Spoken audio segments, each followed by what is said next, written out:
I don't know if we're ever going to do a game show, sort of a couples game show with me and Stugotz, but I'm going to ask him a question I've never asked him that I should know the answer to, that I don't know the answer to. Interesting. What kind of cigarettes do you smell like right now? Marlboro Silvers, shorts. I like the shorties, you know. The 120s, it's like, you know, you're smoking two in one sitting. And so healthier option.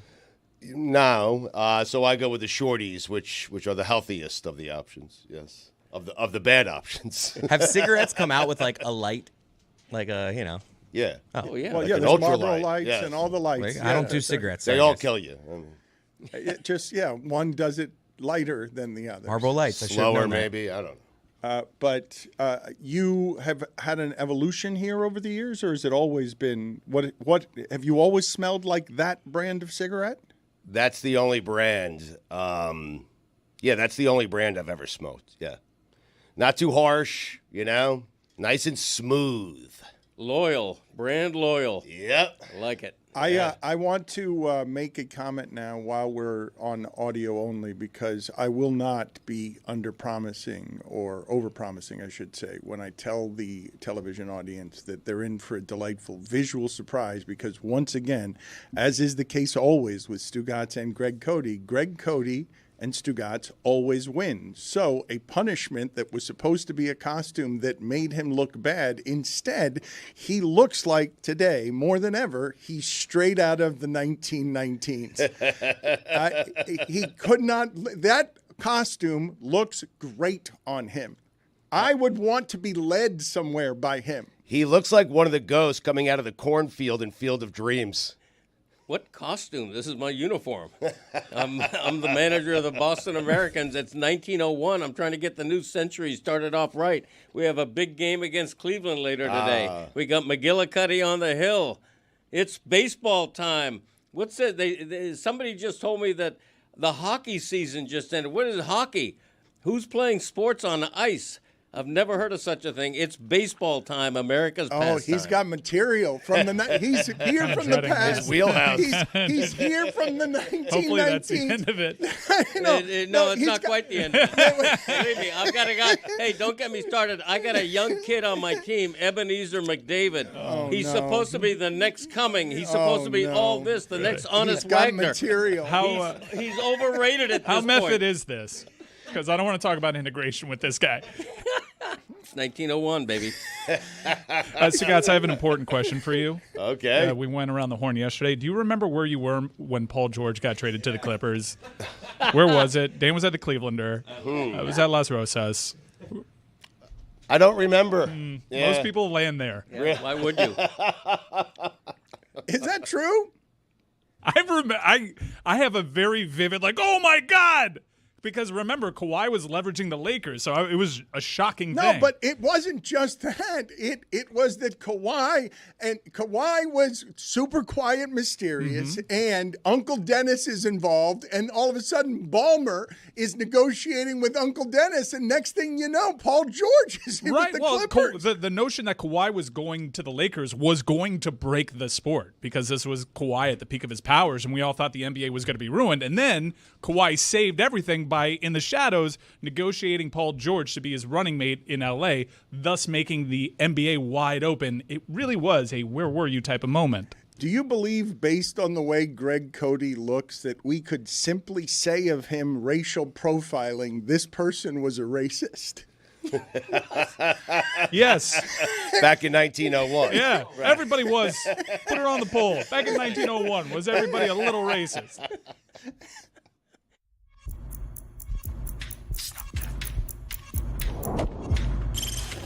Stop that. Stop that. Stop that. I hear him chat to the noise. Move too quick, can't stop for the talking. I hear him chat with the walking. Just too sharp with the prize. White girls better tell me I'm awesome. Yeah, hot like fire on the pan. If you wanna touch my please use concussion. Cold like 0 degrees. I'm out the cage, gotta let out the beast. Revolutionary, gotta let out the streets. Locked in a cage, I'ma let out the sheets. We came for one, man, forget my peace. You take the west, I'll take on the east. I'ma put them in the cage, never let out the. I hear him chat to the noise, move too quick, can't stop for the talking. I hear him chat with the boys, man so tough, but man's keep walking, yeah. Just too sharp with the prize, right guys, better tell me I'm awesome, yeah. Hot like fire on the pan, if you wanna touch me, please use caution. Stop that, stop that, stop that.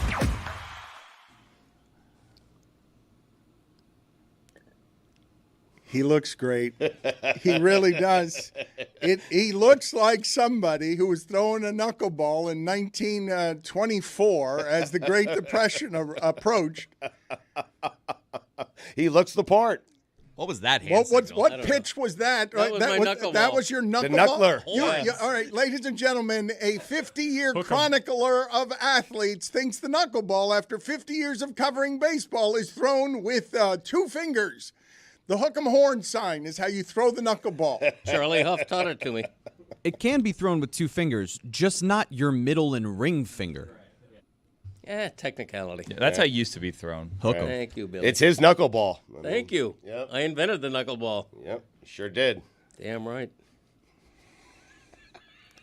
So Greg Cody's in character today. He's pretending like he's from 1919 because he's ushering in baseball season. Why are you making faces, Billy? He's pretending like he's from. he's I mean, I pretending. feel like Greg has just come into the room from the past. I don't understand. This isn't a costume. This Right. is Greg. Yeah, why are you calling it a costume? This Yeah. is my uniform. It is a Greg Cody Tuesday. Do you have it back in my day? I don't. Doggone it. Right. It's You know? typically the first appearance of the week if it's on a Tuesday. Yeah, So- exactly. Right.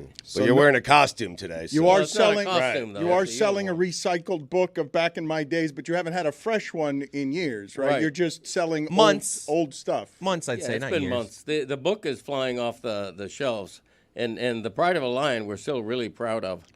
Somebody for the only the second time ever, somebody at the Panthers beach celebration Sunday came up to me and said how much they enjoyed reading the Pride of a Lion. So I really appreciated that. That's your parade correspondence. That Yeah. because you didn't give us any of this yesterday. You just gave a sunburn yesterday and said you were out there for hours, and now your reporting is that someone complimented your book. Right. I had a video that I did, but it was not played by your show, so I can't. I'm not responsible for that. I availed it to the show. They didn't play it. Was it not good enough? Did it not meet our standards? I Was it thought- not I funny thought- enough? I am told that you took very poor selfies all weekend, that you don't know how to take selfies. Well, the problem was I should have gone like this, Right. and gotten a panorama in the background, and instead I just went like this. So my infamous Cody nose is front and center on the video, which I'm not real proud of. All right, let's see that video that Greg Cody thought we should have played yesterday of his parade correspondence. By the way, he looks in this photo, I'm just going to say, like Fort Lauderdale. The elbow room has looked something like that for 50 years, and many, many things have been snorted up nostril tunnels like these. I'm Greg Cody from the Greg Cody Show podcast, reporting live from Fort Lauderdale Beach, where the Panthers championship is being celebrated before thousands of fans. The Panthers are about to depart the bus and come to the stage.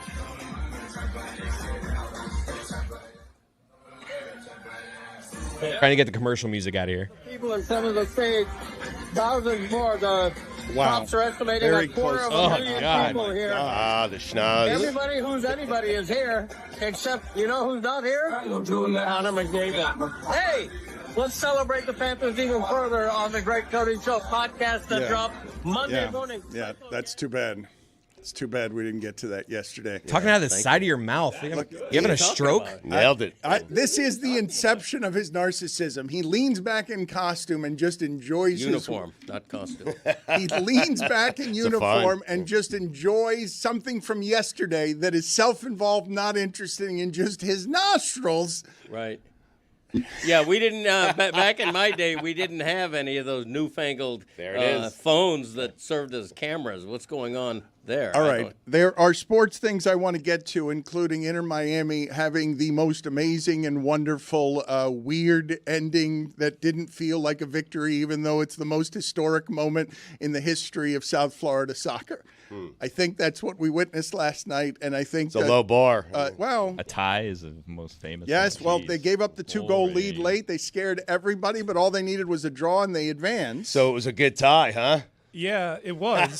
You want to poo-poo a tie. Finally, Yes! no, but finally, Stugotz has been My tie! Stugotz has been waving around that Bengals tie from 7 years ago as important. It hasn't been since 2005 that was the last time an MLS team didn't lose to a team from South America in a competitive match. Inter Miami also was the first team from the Americas to beat a European team in a competitive match. They went undefeated in a very difficult group. I do think it's the greatest achievement in club history, getting to the knockout stage of this tournament.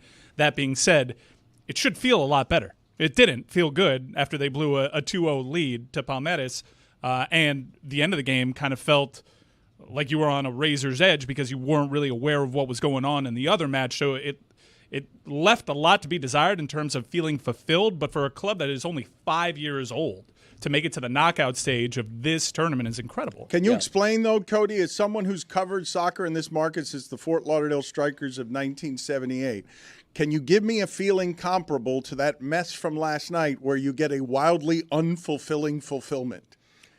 Well, if I'm going way back, the Fort Lauderdale Strikers went to the Soccer Bowl, the Super Bowl equivalent Wow. of the NASL. Soccer Bowl. In Is it on a Sunday? In 1979. And Bulletin, Lionel Messi wasn't the first big superstar to play down here. Hold on a second, Greg. Hold on a second. Soccer Bowl Saturday? I mean, it should be on a Saturday. We'll get back to that later, but it should be on a Saturday. Let your son get situated here so we could talk 1978 Strikers, please, and the Soccer Bowl. Thank you. Okay, it's not that far back. I lived it, as you can tell by the way. Yeah, I'm we got it. We got it. Okay. Keep it moving.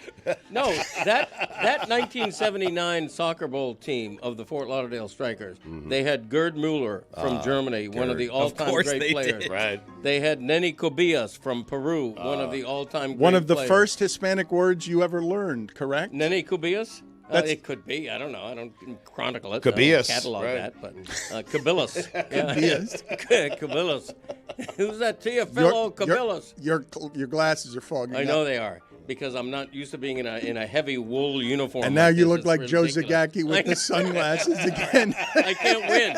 They're either Josie. fucking up or I'm No, not. keep your glasses off. Give me Okay. the glasses. Just keep Okay. doing back in my day as Zagacki. And please, video, find the Zagacki sunglasses and put it in picture, please. Okay, I just don't like to act like this is the first time that we've ever had anything special happen in soccer in South Florida, because it isn't. But to Mike's point, this is the biggest accomplishment for Inter Miami by far. I mean, the winning the Leagues Cup, it's an oversized trophy for a new tournament. It means very little.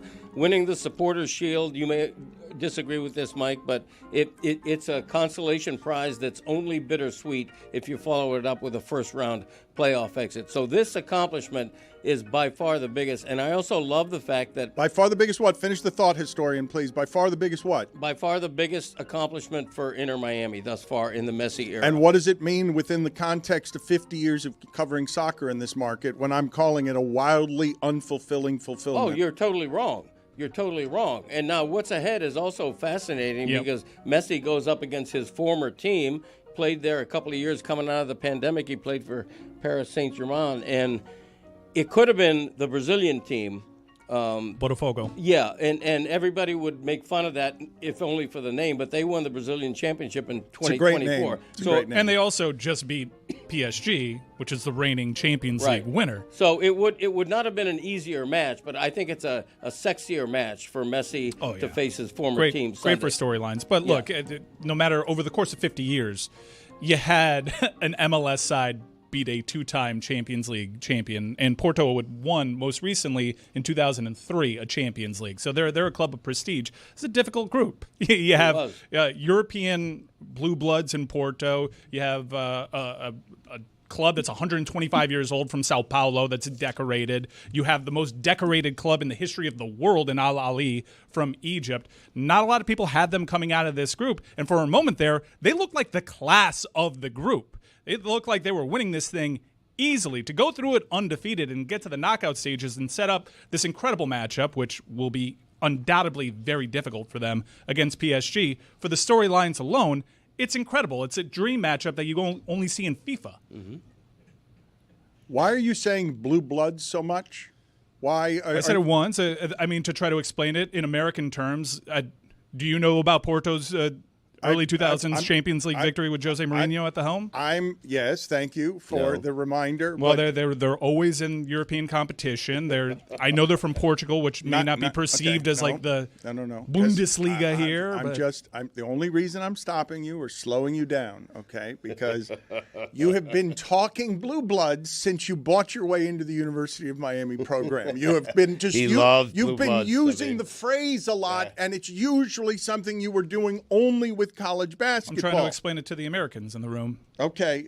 Because and I appreciate it. Because you're poo-pooing the accomplishment. And I would say, I reached out to people at the club, and they're like, yeah, this is the biggest thing that we've ever done. I think they've made $20 million to this point through this competition in advancing to this point. From a business standpoint, it's a huge success. From an achievement on the football pitch, it's an incredible achievement that many people doubted. For Messi to be doing this, he just turned 38 years old, to be carrying this team of a couple of old, you saw that Suarez goal. Yeah. I mean, form is temporary, but class is permanent. Brilliant. He has his old running mates from Barcelona and a bunch of like journeymen and young guys from MLS to do that, to go toe-to-toe and beat the likes of Porto and come back against Porto is a massive achievement. If I can correct what it is when you're saying that I'm poo-pooing this by calling it a wildly unfulfilling fulfillment, ultimately it is a fulfillment. But try to explain to people that a tie where you cough up 2 goals late and you end in a tie, try to explain to them how it is that qualifying, that it means something historic because of the difficulty in the class of people when you're trying to sell this over a paywall to tomorrow's fans for the World Cup, because you've already got soccer fans. It's not like soccer fans. The reason Messi is here is because everyone understands in soccer around the world where genius is appreciated, that there are some things only he can do, and my God, what an honor to be able to get him to do them in Miami for a team that we can care about here. So I don't mean to poo-poo what the accomplishment is. I just mean when you're holding on for your life at the end as a viewing experience, you don't feel great about the game. No, and it should feel better. If Inter Miami had either come back from 2-0 down or they exchanged goals, it would feel a little bit different. Leaving that stadium, you would have thought Palmeiras won a world title of some sort. Right. But I would say, and I've talked to people that cover MLS, you can make a solid argument that this is the most impressive achievement that a professional soccer team from America has ever accomplished in getting to this stage. Look at what MLS has done in this tournament. They haven't exactly covered themselves in glory. Inter Miami is standing toe-to-toe with Titans from Brazil, Titans from Portugal, the most decorated club in the history of world football, and now they get to the knockout stage against the reigning European champion in PSG. It's, like I said, a dream match, and they should be very proud of that despite how last night felt. What do we think? 5-0 PSG? PSG's been difficult to read. I do think that they'll clobber Inter Miami. Inter Miami defensively and we saw it late in that game, they don't have the defensive personnel to really, I think, stay organized, not make a mistake, and hold off and keep PSG at bay. PSG kind of struggled a little bit with Seattle Sounders yesterday, and they lost to Botafogo, so it's not like they're riding high on great form either. Noon start, but it's in a dome in Atlanta. Inter Miami did win their lone match of the group in Atlanta. So we'll see. You'll have incredible theater. You'll have Messi rising to the occasion because he's shown in big-time matches he will turn on an effort that you're not used to seeing. So we'll see this. A lot is on the line in terms of optics, and there's this whole narrative that PSG got better once they got rid of Messi, and Messi isn't exactly beloved by PSG fans because of how he left. So it's a cool matchup. It should be said that they knew going into last night's match that a tie would still advance them to the round of 16. So they knew immediately that they were advancing, which was the big prize, even by losing that late lead. And to Mike's point, even if they lose to PSG, and I don't think it'll be 5-0, I think 3-1 or something like that, but even if they lose that match, it's still a massive accomplishment for Inter Miami to get this far against this type of competition. Can the goal today be somehow to get Greg Cody into the world in this outfit with no commentary on his sunglass sunburn and his Joe Zagacki? Jeremy, you were trying to get in here as Billy zoned out on soccer. We cannot get him into I was hockey locked and in. soccer. In Miami, PSG, No, Saturday. no, you- 5-0. I cannot At get noon. you. I can't get you interested. Indoors. I was just looking at the table as we speak. Yeah, Jeremy, you were saying? The etymology of poo-pooing something comes from the 1590s as a vocal gesture expressing the action of puffing anything away and being dismissive. Poo-pooing something. We want Greg Cody to say something looking like this, so think of things that perhaps are your best and hottest takes, because there is chum in the water around Pat Riley. Our show was very disrespectful yesterday, making a lot of old jokes. Yeah, not me. Well, I've just sort of seen this. I saw it happen to Don Shula when there was a better replacement. Jimmy Johnson was available. Don Shula never forgave me for not respecting what he thought would have been. He thought he deserved more grace. Do in something this after 1973. Jeez. It's fair. I think Pat's largely gotten a pass for his age. Pass Riley, some call It was a pretty shocking stat that I said he's presently the same age that Al Davis was when he said Mortensen. Yeah. He doesn't seem that way. He's a young soul, and we don't think of him as old. Well, he looks great. You guys will concede that you were flagrantly ageist yesterday. Yes. No, I will No. not concede that. We were based on yeah. results, Yeah. not on age. I don't think at any point we really brought his age into And it. I think, I'm pointing out that he's the same age as Mortensen when the optics of that Mortensen thing where, man, the game has passed this Titan by. Mortensen. When you have a highly public incident, the way that he had with Jimmy Butler, in which his pride got in the way and he seemed out of touch with today's player, it's fair to question we wouldn't be doing our jobs if we didn't at least mention that. Our show has been so pro Pat Riley over the course of over the course of a full score. Okay? Okay. The fact that we come out and just highlight the fact that maybe, just maybe, this old guy is losing touch with the game. He even said it himself on South Beach Sessions. Maybe I'm washed. We questioned Sham's credibility just because he reported something that may look like Pat Riley might have dropped the ball in this one. Well, you say that I did that. I said we. You did say we, but you meant me. And because you were in the other camp yesterday, and what I was saying is when player names are involved, I just kept asking, I don't know what is true, because I could not believe that it would be true that you would deny yourself Kevin Durant because you needed to keep either Highsmith or Jovic. It didn't seem like it could be true to me, and so I just wanted to verify it for myself. I have not and do not question Shams' credibility. Ultimately, it was clarified by Shams because what happened was in the article, the phrasing of the sentence that ultimately included the names of Highsmith and Jaquez, it made people interpret that as individual pieces that wouldn't be included in the trade. What ultimately he went on McAfee's show and said was that if the Heat were going to make the trade, it either needed to be Kel'el Ware, and if it wasn't going to be Kel'el Ware, attached to the Wiggins and Rozier part of that trade was going to be Jovic, Jaquez, Highsmith, a first-round pick, and multiple pick swaps. That was what the Suns were ultimately asking for. The Heat seemingly drew the line not just at we won't give you all of those pick swaps, but also we don't want to give up Jovic, and they had a hard line on what that deal was going to be. And I would just tell you guys, I know everybody wants the superstar. I know you want to get the guy. But I will just say, if you're objecting to the Heat not trading Ware, a 20-year-old with a future and a fixed contract who plays like that, might not be as valuable as 1 year of Kevin Durant, but that's a bloated Durant contract, and you're now no longer working with salary cap efficiencies, even as you get rid of Rozier and Wiggins in order to onboard him. I understand the Heat not wanting to trade Ware, and I understand the Heat not wanting to trade Ware unless it's in a package for Giannis. But that works against what Riley has done his entire time down here. It's win now. Go get Durant. I'll sacrifice Ware. Go get Kevin Durant so I have a chance to win next year. And going off of what Jeremy said, it seemed as though they did have an option to not include Ware and just simply include Jovic in that other package, and they drew the line at Jovic. What I will say to that is no matter what, the Rockets were going to have more to offer. Now, the Rockets would have had to probably step up their offer from where it ultimately ended up. Well, make them do it. Included Jovic? Right. Sure, make them do it. But if the Heat sort of viewed it as, hey, you know what, this is the line that we want to draw, then it's where they drew it. Either way, they were ultimately going to be outbid if the Rockets wanted Durant bad enough. A lot of DMPs for Jovic down the stretch. Pat Riley needs to kill someone, right? Like, there's no fear of Pat Riley in being the Godfather anymore. Right. There used to be a thing where, like, you would go in, you'd be like, oh, you'd be like quivering. You're like, I don't want to cross this man. And now yesterday, people were making jokes that he was dropping pills on the floor and you had to pick them up because dogs might get them. So, like, I'm just saying, Pat Riley needs to put the fear of God in these people again. I don't know if he goes and he sits down in one of these negotiations, just slaps the person across the table in the face or does something.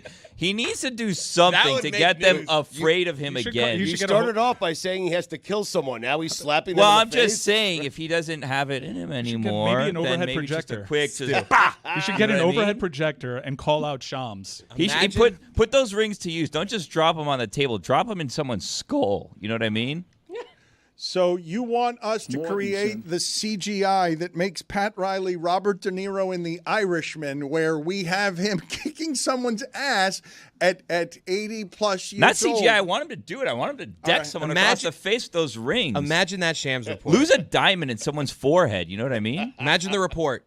Riley slaps opposing GM. Then when you sign the guy that you punched in the face and the diamond is encrusted in his head, you take that diamond out of his head, you put him in his championship ring. You say, you know what? I promised you a ring. Here you go. Boom. Isn't with that just my diamond. Ace Ventura? Did that happen in that? Yeah. My life, I'm starting to realize the way that I see things should work ends up being a lot of movies. Like yesterday, I was saying how we should like inject a virus into AI to kill it. Yeah, it was just the plot of the last two Mission Impossible movies. I haven't seen the last one yet. Now you don't have to. Is that what happens for real? Oof, you saved me by 2 hours and 50 minutes.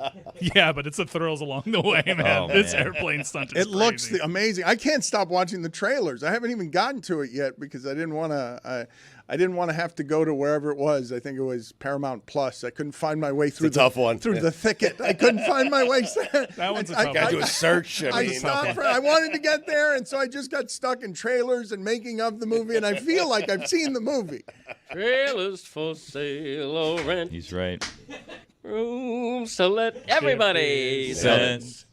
No pool, no pen. None of you know the song. No None- cigarettes. How do none of you know the song? If you- By no means. King of the road. All right, let's do this better, please. If you're going to interrupt the show, Yeah. when is that song? Why should we know No, that? because he expected you guys. Look, He sings it all the time. He I mean- expected, but here, trailers. Chris, the funniest part about this is he doesn't have the rest of the words, and he was mad at you guys for not knowing words he also did not know Right. because he did not know. there. He did not. You didn't get there. It was just. Well, I know the lyrics that are like, I'm Greg Cody, and that's how it was.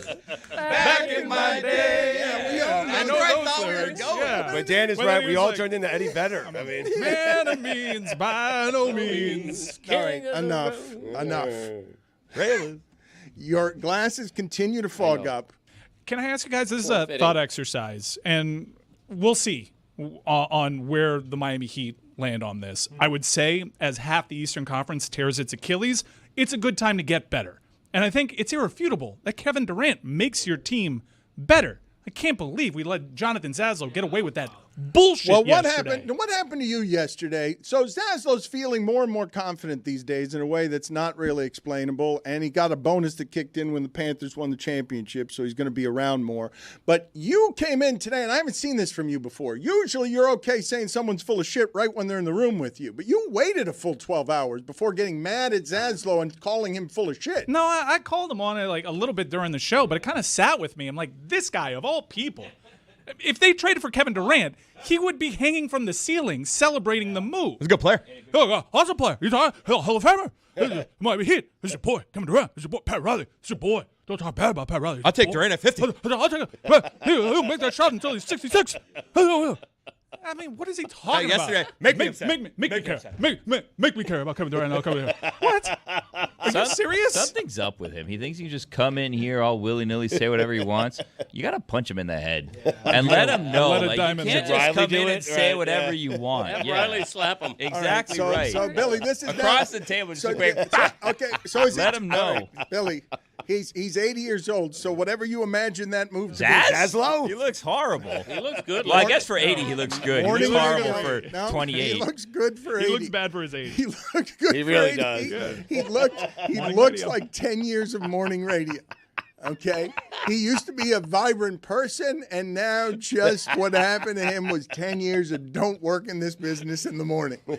It'll gut you. So he was vibrant, huh? I never believed him to be vibrant. I think he was always that, right? He was. but- Known as for 20 all right. years. He's pretty much been that. At 6 a.m., 10 a.m., Look, 3 p.m. it's I mean, an- Boog's producer. It's an act of cowardice that you would wait until the next day to break out the fake Zaz at him and call him full of shit the next day when he's here tomorrow again and you won't say any of it to his face. I mean, I would say it to his face. Jonathan Zaslow knows how full of shit he's being there, and that's cool. That was his role yesterday. Jeremy's playing that role today.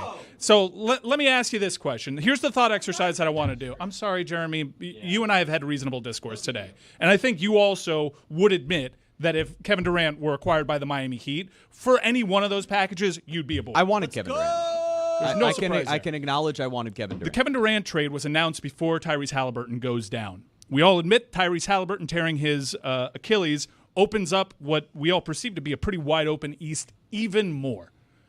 Do you think Making you wonder at the time if it's better for Giannis to just stay in Milwaukee. right, even though they have their own Achilles injury to deal with, and he's on the books, and it's difficult for them to improve on their roster. If we just shift the order of events, Halliburton tears his Achilles.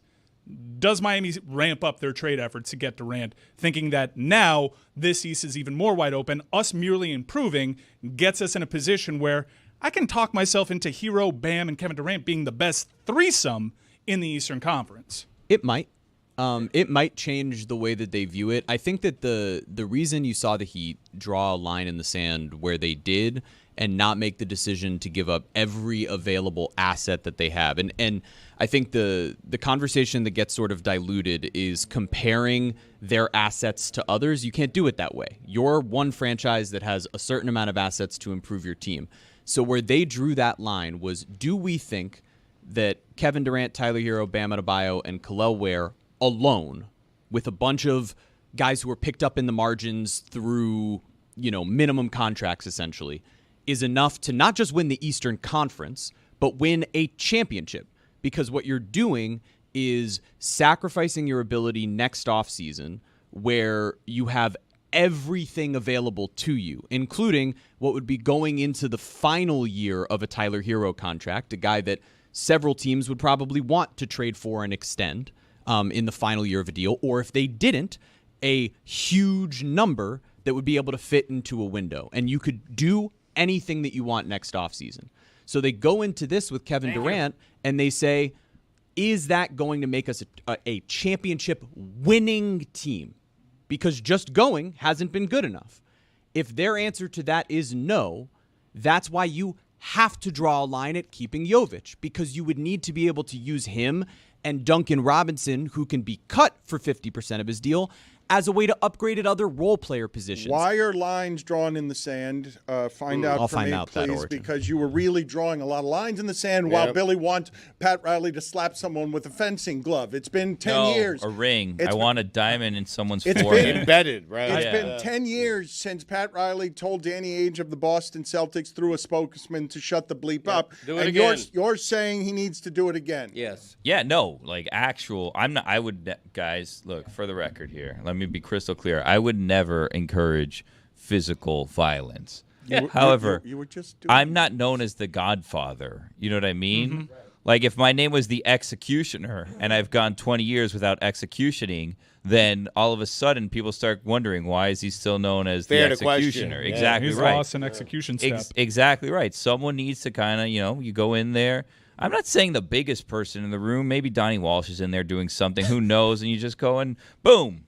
Knock him off his chair or something. Donnie No, but Walsh. Is Donnie Walsh still at it? Always make me laugh. In fairness, the Godfather doesn't do the dirty business himself. He sends his lieutenant. But he does enough that you're afraid of crossing the yeah, Godfather. but what you need to do is you need to have Andy Ellisberg Yes. with some brass knuckles taking care of business. Andy Ellisberg. With Yes. brass knuckles. Because With when that brass guy walks knuckles. into a room, He's that's menacing. A presence right Yeah. No, Yes. come on. Don, guys. no, saying, he's right. Billy started it. Thank you. Andy Ellisberg looks like the guy, and this is very specific, but Andy Ellisberg looks like the guy in Ocean's 11 that takes you into the back room of that casino, and you're not coming out. You're going to meet Benedict, you sit down, and then it's an empty table with some metal chairs, and it's Andy Ellisberg there with some brass knucks made out of championship rings. 2 walk in, 1 walk out. I appreciate, Billy, that you guys, after a lifetime in South Florida, have an appreciation for what Andy Ellisberg looks like, okay? You have created him as the muscle in casino,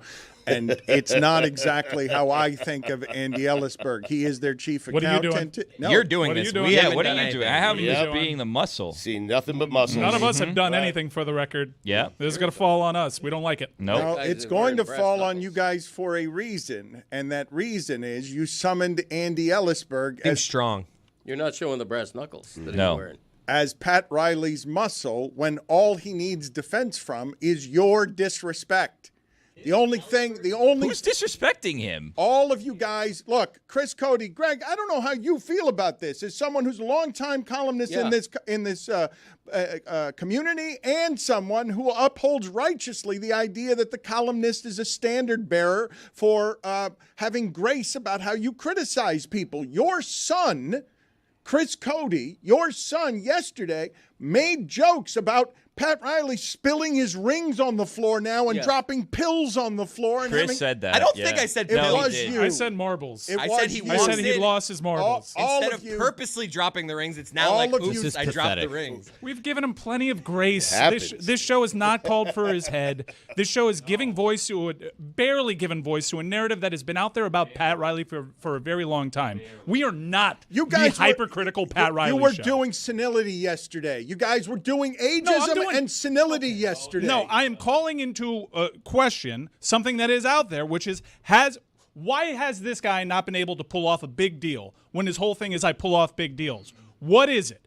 And we're looking for reasons. Billy, you are condoning violence here. I keep seeing No, you I'm not. condone violence. I'm not doing so. We're grabbing at reasons, and one of the reasons that people often grab in this situation is, well, has the game passed this person by? We highlighted a couple examples of which he'd probably admit he misstepped, and us pointing to his age is just a piece of data for you to chew on. I've often said he gets to write his own ending.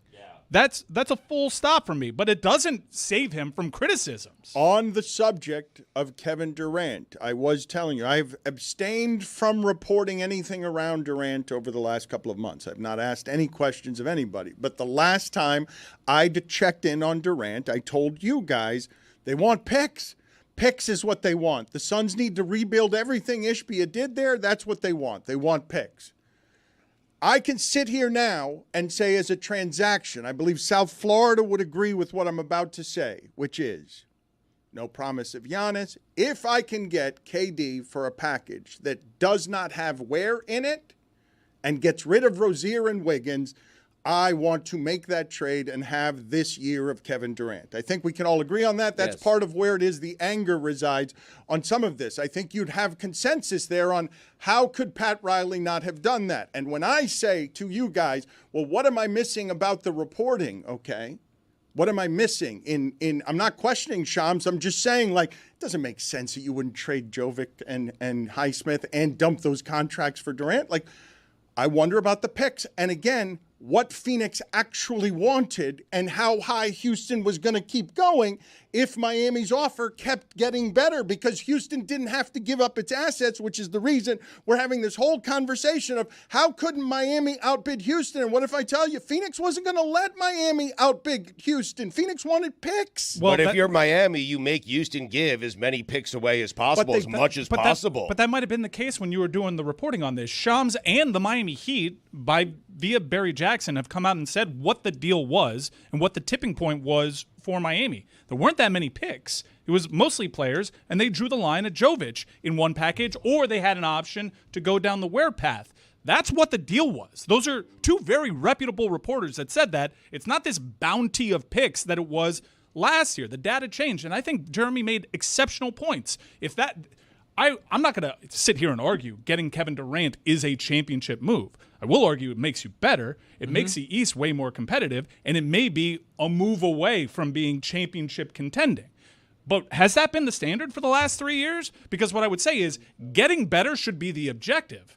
Or go the other way and get a hell of a lot worse, because we have a shining beacon of an example that presently has your first-round pick, by the way, that doesn't want to drink any of the beer in the locker room, that seems like they're going to be around for 15 years because they did it the other way. So are you going to tread water for 3 more years? What's the decision that we're making? Because is this move making us championship good? Has that really been the standard for 3 years? Because I don't think so. I think they've been trying to upgrade it at role player positions around the core they had, because they saw that core go to championships and thought that they could extend more out of it. The misstep we know was that they extended the core that existed with Jimmy for too long if they weren't going to extend him for the long term.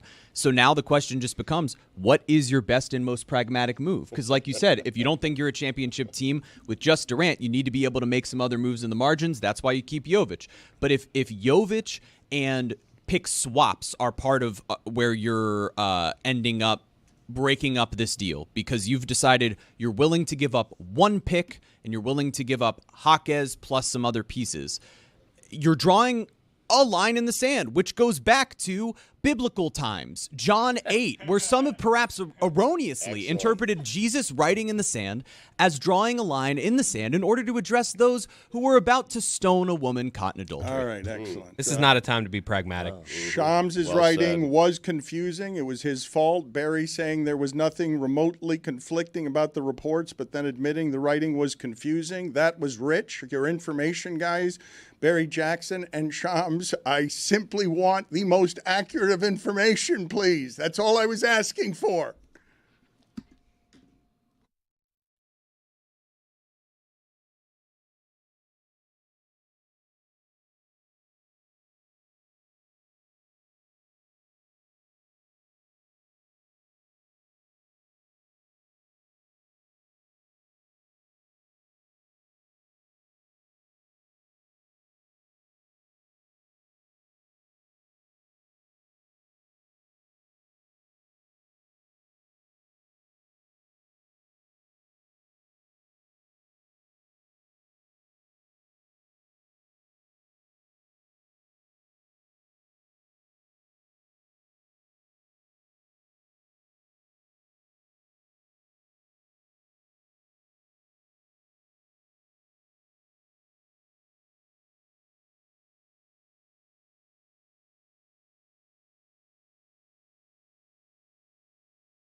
Broadcast with sportscaster Dan Patrick of the Dan Patrick Show. Let's bring in Dan Le Batard, host of the Dan Le Batard Show with Stugotz. And Dan, good to see you. It's always nice seeing you, Dan. I've got a little bit of chaos around me here. We've got a very electric, sort of vibrating Miami, and we're coming off of a historic United America last night, feeling very good about itself because they would be able to laugh at one city. Last night was a winning night for America. Either today would be about laughing at Boston fans or laughing at Miami fans. And America wins today. And here's the best part about it. America was going to win today no matter what. One hated fan base was going to allow you to laugh like that today. So congratulations to America. Yeah, but I don't know if America hates the Miami Heat anymore. No? No. We kind of need it. We kind of need it down here. They hate Miami, Dan. Oh, but not the Heat. I believe that all things Miami are something that divide America. Do you guys hate the Miami Heat? Like Jimmy Butler's a great story, and Caleb Martin and Gabe Vincent and Eric Spoelstra. And we need the hate. We've been starved for the hate since 2010. Why are you not understanding what's happening around here? Wait, the lights just went out on your show. Oh, my God. Yeah. Haters. What happened? Haters. Bring back our hate. Okay. Well, I'm sorry that the power has gone down here. I can still hear you, though, Dan. I can still hear you. You never look better. I love it. Yeah. Anybody got any matches? Yeah. How about a candle? Look, Something. I'm running a media empire here, Dan Patrick. This is a very exciting time in our history. Man. Everything shakes and creaks down here with the enthusiasm. We've lost all power down here, so I'm sorry this isn't a better televised affair. Do you? Is this? I like it. Here? I like it. I like it. By candlelight. Can you see me? Okay. Can you see me? No. Is this the Le Batard Blair Witch Project? I'm sorry that I literally, after leaving ESPN, can't keep the lights on. Stugotz, pay the bills for the man, will you? You want me to pay the bills? Get out of here. I don't pay my own bills. How big is Jimmy Butler? If we had power rankings in Miami. No. Our athlete power rankings. Is he a 1 seed? Oh, yeah.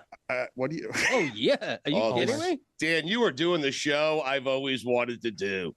Power rankings for Jimmy Butler. I mean, God bless you. Man. 1 seed. Yeah. 1A. Okay. Over anybody with the Dolphins. Anybody else come into? Anybody from the Florida Panthers? You know? Okay, you're talking about present or all time? How about current? And then we could do all time. Okay, but this is what we need to do if we're going to go to, Can you put up a test pattern at least on your screen there, like something? It's just. Buddy, I don't have control of the technology here. This is embarrassing. It is embarrassing. You don't think I'm embarrassed right now? Do you think that I'm filled with buoyant champion pride right now? This is why Mike Ryan left. But he hasn't left. You just can't see him because he's got his head in his hands in the dark. I can see Well, it. he's going to be leaving. Yeah. I'm leaving now. Yeah. I'd get out. Get out while you can. To answer your question, this is why it's funny, the question that you just asked.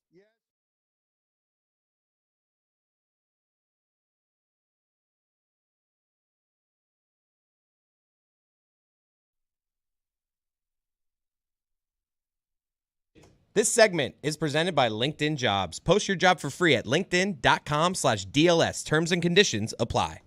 A potent heat dome is building over the United States, sending temperatures into the triple digits. There are heat warnings all throughout the Midwest through Thursday. It's going to be 100 degrees plus. Die. We're all gonna die. We're all gonna die. We're all gonna die. The oceans are all burning, and we're all wondering why. Let's turn on the news and find out how we're gonna die. Any number of ways. David Samson, Nothing Personal, is here. We will find out if he will attend an assortment of funerals before the end of this segment. It is a new segment that has caught on throughout the globe. Everyone's playing it. Samson is exceptional at it. Why are you smiling, Billy? Just because Adam McKay is going to die in like his least satisfactory way possible. He's going to like slip in the bathtub while he's been worrying about all this other stuff killing him. When I was in Iceland, they told me that there's a glacier that makes up 9% of the country that's now projected to melt within the next 100 years. And when it does, it's going to raise the entire sea level by a centimeter. And what they told us is that all of Florida goes underwater if it raises 4 centimeters. So they said every single coastal town will be wiped up. That's just 100 years from now. It's sort of happening now with fires and fire tornadoes and all sorts of flooding and all sorts of strange Iceland's going places. to raise But it's up not- it's from not- the sea. When we say it's going to be by in like 120 years, meters. I know, but when you say it's going to be in 100 years, there are going to be gradual apocalypses all over the globe before that. The They're volcanoes happening are going to right be now. insane when that happens. Anyway, It'd be exhausting being your guys' brains. Jeez, I just got Louise. told. It wasn't my fault. They just told me. I mean, was just trying stop to go on a thinking boat. for a And second. that's coming Enjoy from life. me. I mean, like, David Samson, Nothing Personal is the name of the podcast. And I think, David, have you gotten it like exactly totally wrong on the A's and Las Vegas? Because I did see a stadium being built and I did see public financing, and you were very out in front on being loud about the A's will never play in Las Vegas. Yeah, I may get that one wrong, but not yet. Not yet. The groundbreaking was done indoors in a temporary sort of building on the site because it was 1,000 degrees.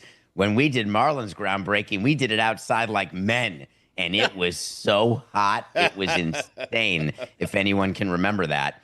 But groundbreaking is simply performative. I don't think you've seen a stadium being built in Vegas because there's tractors, but there's been no actual building. But it's coming, and if I'm wrong, I'll admit it, but not today. I don't need to admit it today. Only men know how to go outside. It's strange. Go outside like men. Well, I think this might be a reference to the Club World Cup, where Borussia Dortmund on an 84-degree day were like, we're keeping the subs in the locker room. It's too hot out here. Chelsea's manager has also said it's almost impossible to train. Like, buddy, you're in Philly. What are you talking about? Can you guys get me some information on what Pablo Torre is reporting, please? There is some buzz around what he is reporting today about the NFL. What did Belichick do now? I don't know. Go Dan, ahead. this is a good one. Go ahead, David. I don't know. You have information on this? I'm just getting it now, but I don't know Is the this details. the Russell Wilson thing? The collusion? Yeah, I want to say that how we are operating on all cylinders at Meadowlark without going too inside baseball. Matt Koch and I do a live show every day from 7 till 8:43, and the email came in about the show at 7:15. And the purpose is we're supposed to get some advance notice so we could work in a topic or two talking about it to help PTFO and talk about an NPDS. And you're saying that you're getting it just now in the middle of your show. So how can you comment? I haven't read one thing, haven't watched one thing. It never came up, never heard of it. But I guess he found out that there's a smoking gun of collusion because Lamar Jackson's microphone didn't work, or that Lamar Jackson is dating Jordan Hudson. I can't remember which is which, but something got found out. I will say this to back up David, not to get too inside baseball, but sometimes like we get teases that they're going to break a big story, but get no idea what it is, so we can't promote it as though they're state secrets that we're going to scoop them on, so no one can go listen to their episode, where if we knew, we could help promote it better. We're not great at promotion around here, so I will tell you for the first time that tomorrow night we are going to watch, some of us, I don't know which ones, you're all invited, with Tim Kirkshin from 6 to 10 p.m. We're going to just be watching baseball games with Tim Kirkshin and an assortment of his friends. What are you laughing about, Samson? I would love the opportunity to share what it is to watch baseball with Tim Kirkshin. It's like watching with an encyclopedia.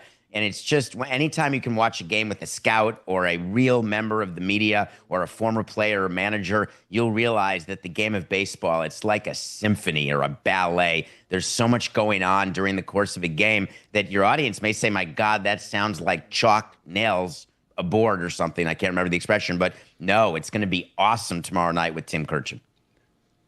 Will the old-timey baseball player be there? Because David Samson, looking at Greg Cody right now, would you say that you have ever seen anyone who looks more like, I don't know, I'm going to say Casey Stengel, but maybe Connie Mack than Greg Cody right now? He looks to me like he just came off the set of Field of Dreams. Thank you. That's like what I said Archibald earlier. Moonlight Graham. Right. Just walked out of a cornfield. Yeah. Barefooted with those talons, Yes. I've been told we're going to get you a pedicure here, that we're going to get you. Next week. Stugotz, can you tell me you have twice cut the toenails off his talon feet? It was an honor. Yeah. One of the toenails was seen by pilgrimage by thousands of our fans in a glass case. What would you say is the texture of the talon nail when you cut it with the pliers you were trying to use on his talon feet? Like a rock. It's like a thick seashell. It is. the It's way I hard would, to get. It's hard to get the clippers around the nail to actually cut it. It's a very you really got to thick- dig in. It's a you know? very thick Right. seashell, and it's the consistency of bone. Sure.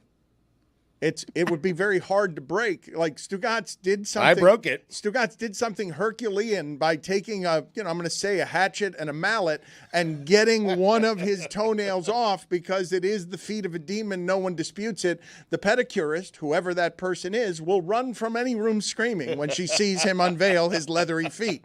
His skin is the texture of a catcher's mitt of that era. You know, there's a scene from Dumb and Dumber when Harry and Lloyd get a pedicure, and it is from nails that have not been exactly tended to in their previous lives as just a, cleaning animals in a moving car. And that pedicure scene is a hilarious scene in a hilarious movie. And I'm picturing the machinery that will be required to get a pedicure because I have suffered a little bit from that as a runner. My nails are not awesome. And I rip my nails in order to keep them short. I don't clip them because I feel like I have more control by ripping them. And so I'm a nail ripper only on my feet, not my fingers. You are a man. That's not. I don't know what that is. I don't know what he's describing there. What are never you doing? heard of What do you mean? anything ripping your Wait a toenails minute. off? What do you? Wait a minute, Stugotz. You're All right, acting show now us. with surprise after saying it was manly to rip your toenails off. Well, I was making a Put joke. it on the poll, please, at Le Batard Show. Is it manly to we rip broke off dirt your outside. toenails at Le Batard Show? What do your grooming of your feet? This is I would think that you are a very meticulous tool user, delicate and careful around your feet. I'm a meticulous, careful toenail ripper. And so you get an edge. It's all about getting an edge when you're ripping off, and it's different with your pinky nail versus your big toenail. It requires different angles in order to start the rip, and you have to start it exactly right because while running, if your toenails are too short, it can actually sting, and if they're too long, it can cause blisters. So you have to be a perfect ripper, and it took years of practice. You're not born knowing how to rip toenails and different angles, but you can learn it. Ladies and gentlemen, I need to tell all the people, again, nothing personal. It is broadcasting excellence every day. 2 hours now, double the David, this kind of broadcasting eloquence. Like chalk nails, a board or something. That's nails on a chalkboard. There it is. Yes. He's talking. Whatever the saying He's is. talking too much, and some of those words come out in the right order, and some of them do not. Like chalk nails, a board or something. Do you have any opinions on Kevin Durant and the Miami Heat? I do. Greg Cody was not allowed to say anything in the last segment. And Greg, get near the microphone now. I know you're very comfortable as the old-timey baseball player, Right. but I went to you a couple times trying to ask you something about respecting Pat Riley and never heard a syllable from you. So the floor is yours, it was sir. tough. It was tough to get a word in edgewise. I'm thinking of taking out ad space on your show just so I can say something.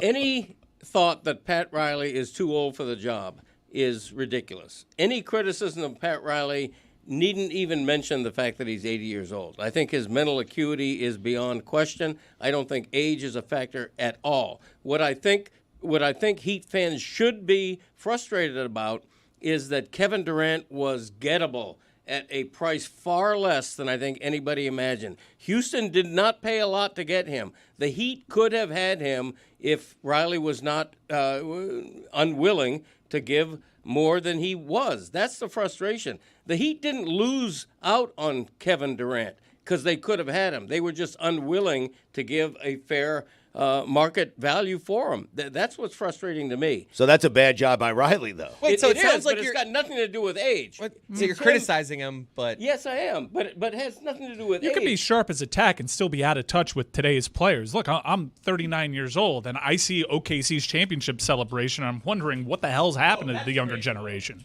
Well, but this is him going in that direction, though, by valuing Kellerman Ware more than he does Kevin Durant. I disagree with that, but that's what Riley is doing right now. Yeah, but Riley disagrees with that. He's never operated this way. No, he hasn't. Right. Which is a surprise. He's never cared about draft picks. He always wants the big name veteran. And this was a total reversal. Samson, for him. can you hold on for just a second? Greg Cody, I would like for you to look into that camera right there, please, if you do not mind. Or actually, here, look into this camera right here. I want to get as much of your face as we can.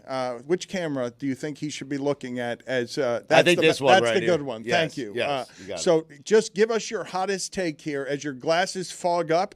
And as you're an old-timey baseball player. I love how he looks at the screen where he is. No, don't look at Yes, yourself. Just straight ahead look at the that camera. You talk to the audience right there, and you give them your... Still looking at yourself. Look, as the guardian of the Miami Herald and local journalism, as a man who might defend and protect respect and gatekeeping of Pat Riley and the end of his career in Miami, give us your best take on fair criticism of Pat Riley and unfair criticism of Pat Riley. Okay, I thought that's what I just spent the last 2 minutes doing. Are you asking me to repeat myself? Yes. Okay. Yeah, he does that. I mean, Into a camera. I just did that. I just said it's not about Pat Riley's age, okay?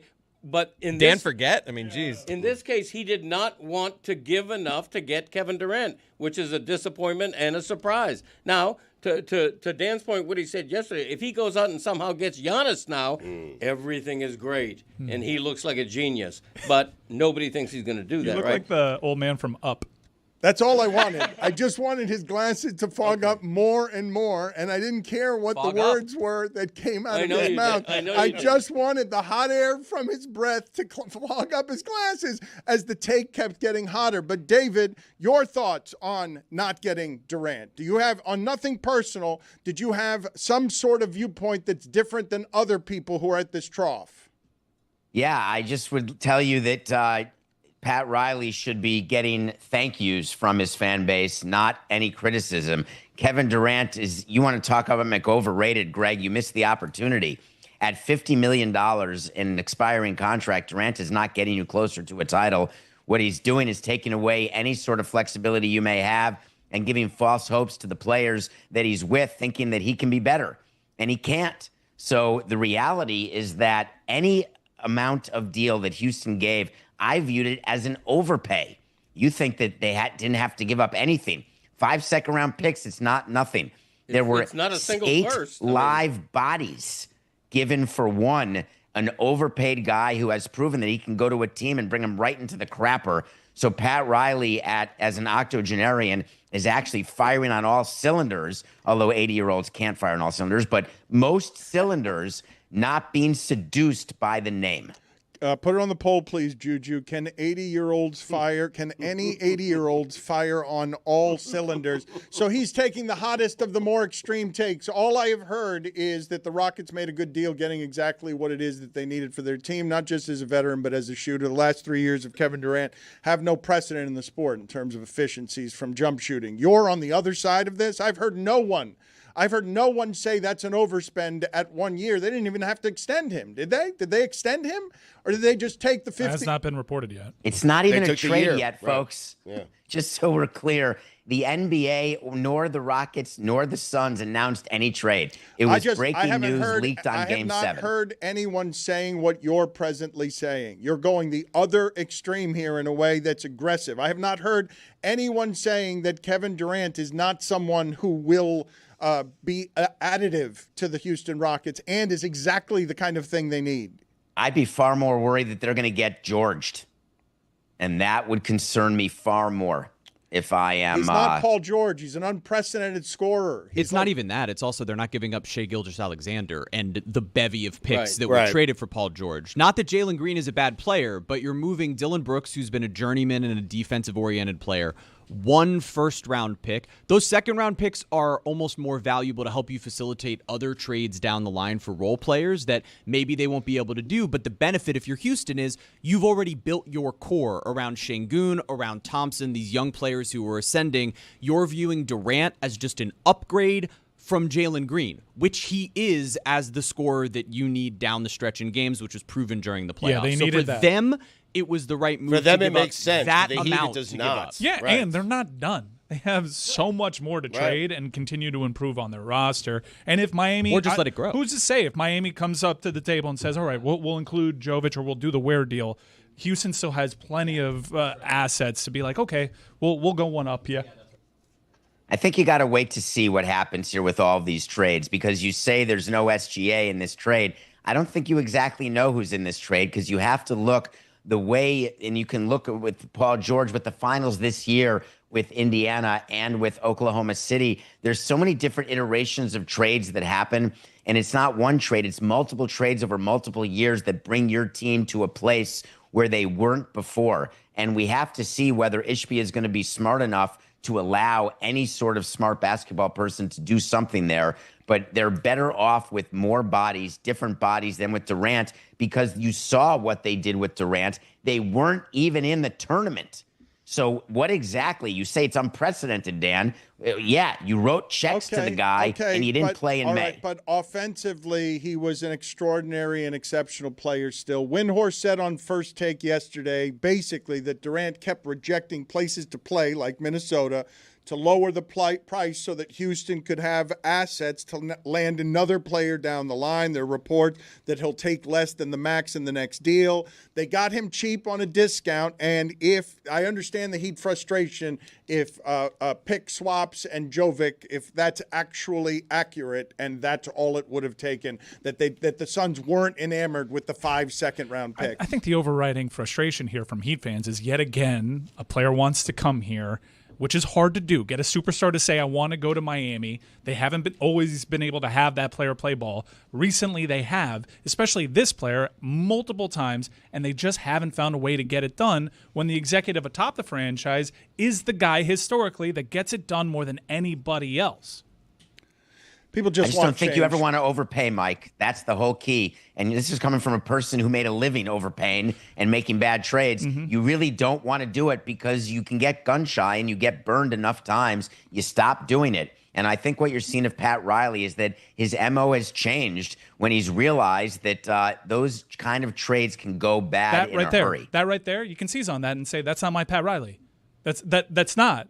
Scared money don't make money. Pat Riley's never been afraid to make a move. Now he's afraid to overpay. What are we doing? That overpay for Kevin Durant, a Hall of Famer, while you overpay for Terry Rozier? We're scared. We're suffering PTSD from Terry Rozier, and that's standing in the way. That's been the excuse for the last 3 years. And you know where it's gotten Pat Riley? 10 seed. Kevin Durant's not a Hall of Fame player today. Kevin Durant was a 10 seed. Kevin Durant was a Hall of Fame player 15 years ago. No, wait a minute. No, David, he's still, finally people coming around on Durant. David, offensively, still a top 25 player. David, took you so long.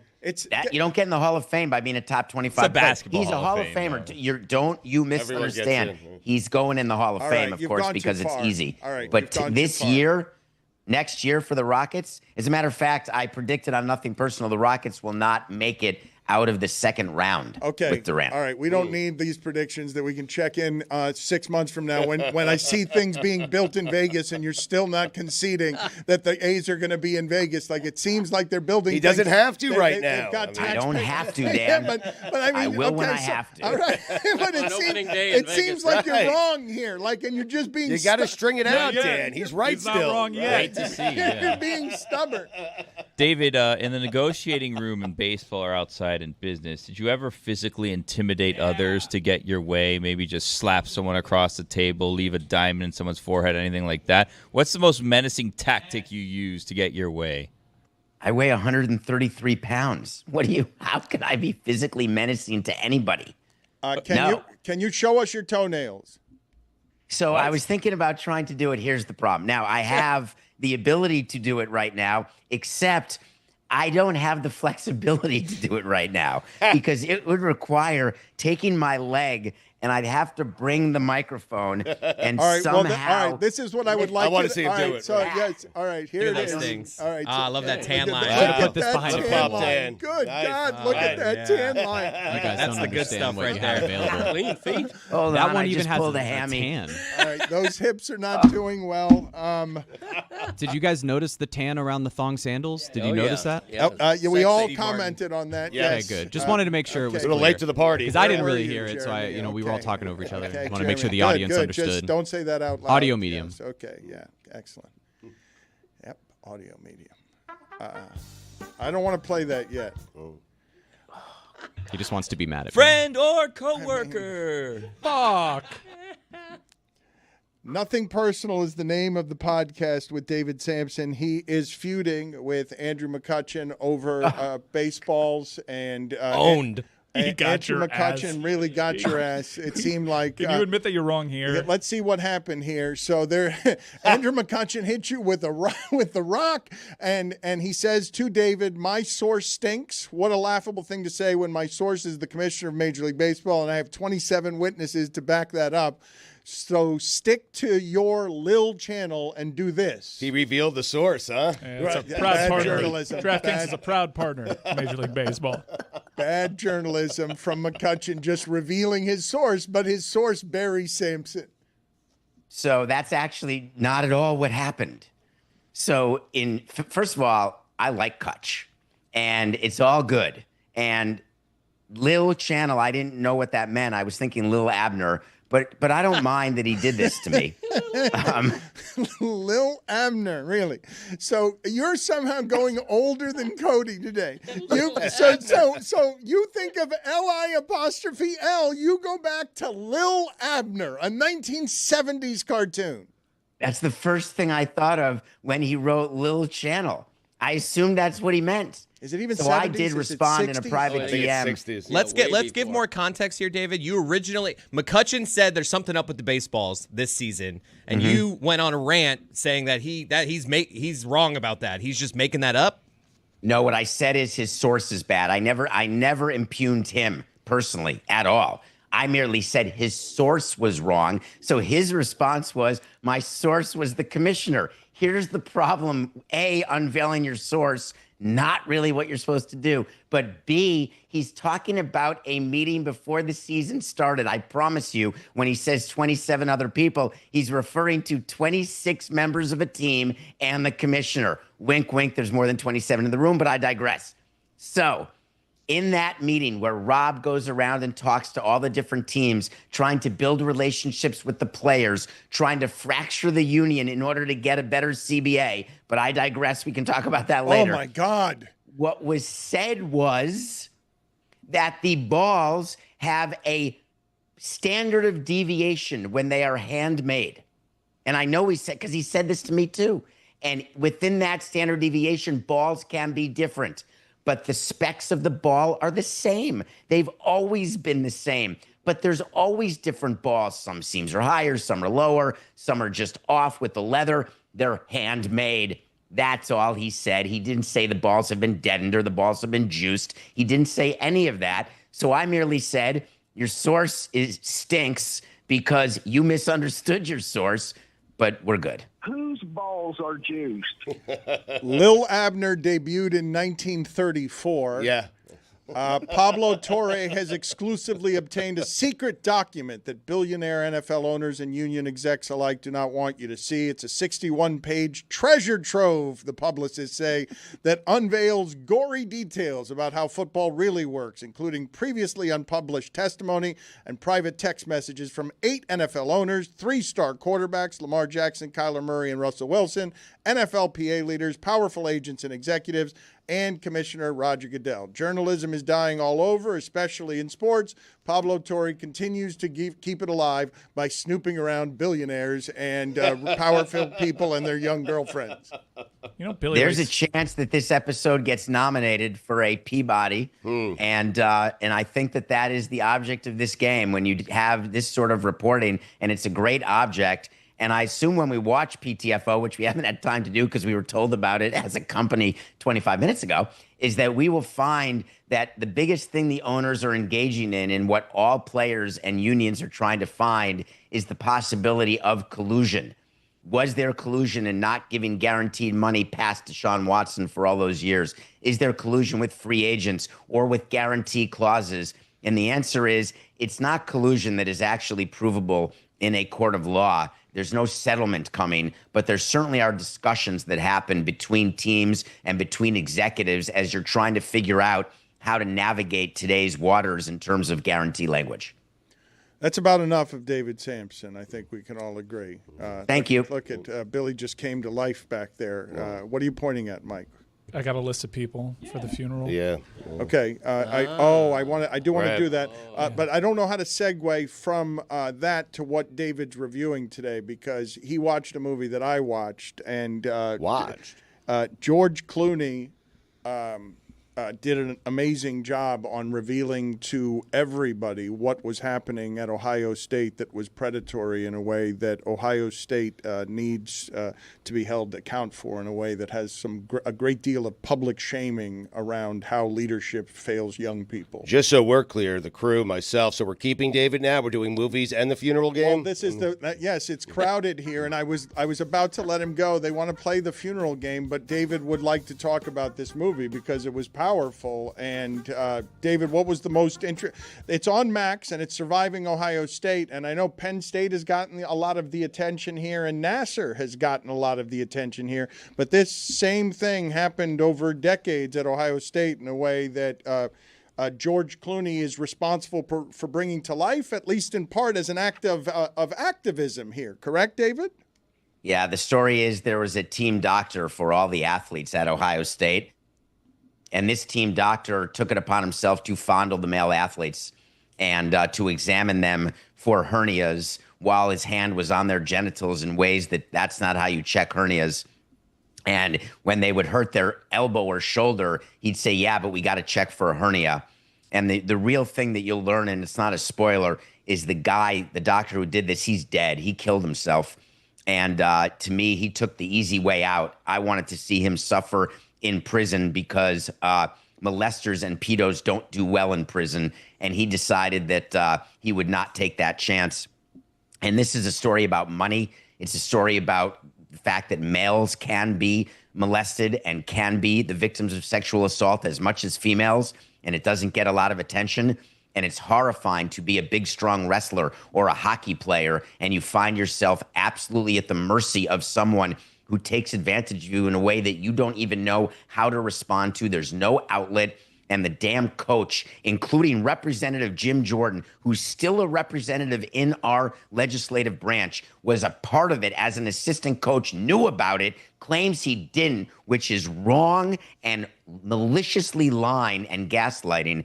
And it's a movie that will change how you look at victims of sexual assault in a way that is disturbing, upsetting, problematic.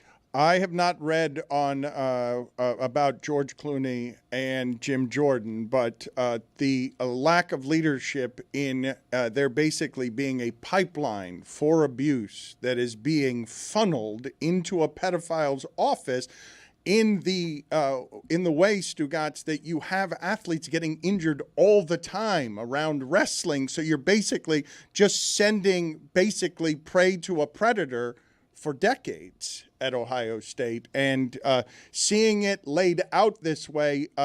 Go ahead. I'm sorry, David. You wanted to say something? I'm sorry, Dan. I didn't want the segment to end without telling you about a team doctor that we had with the Marlins that it turns out was doing unsavory things. A team doctor who examined me. I took physicals.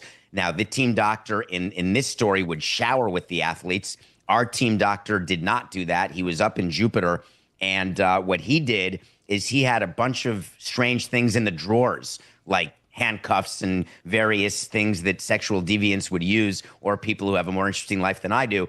And it was never used on me. And when I found out about it after the fact, I was blown away in that I then was checking on older players. Like, did you know about this? Did you see this?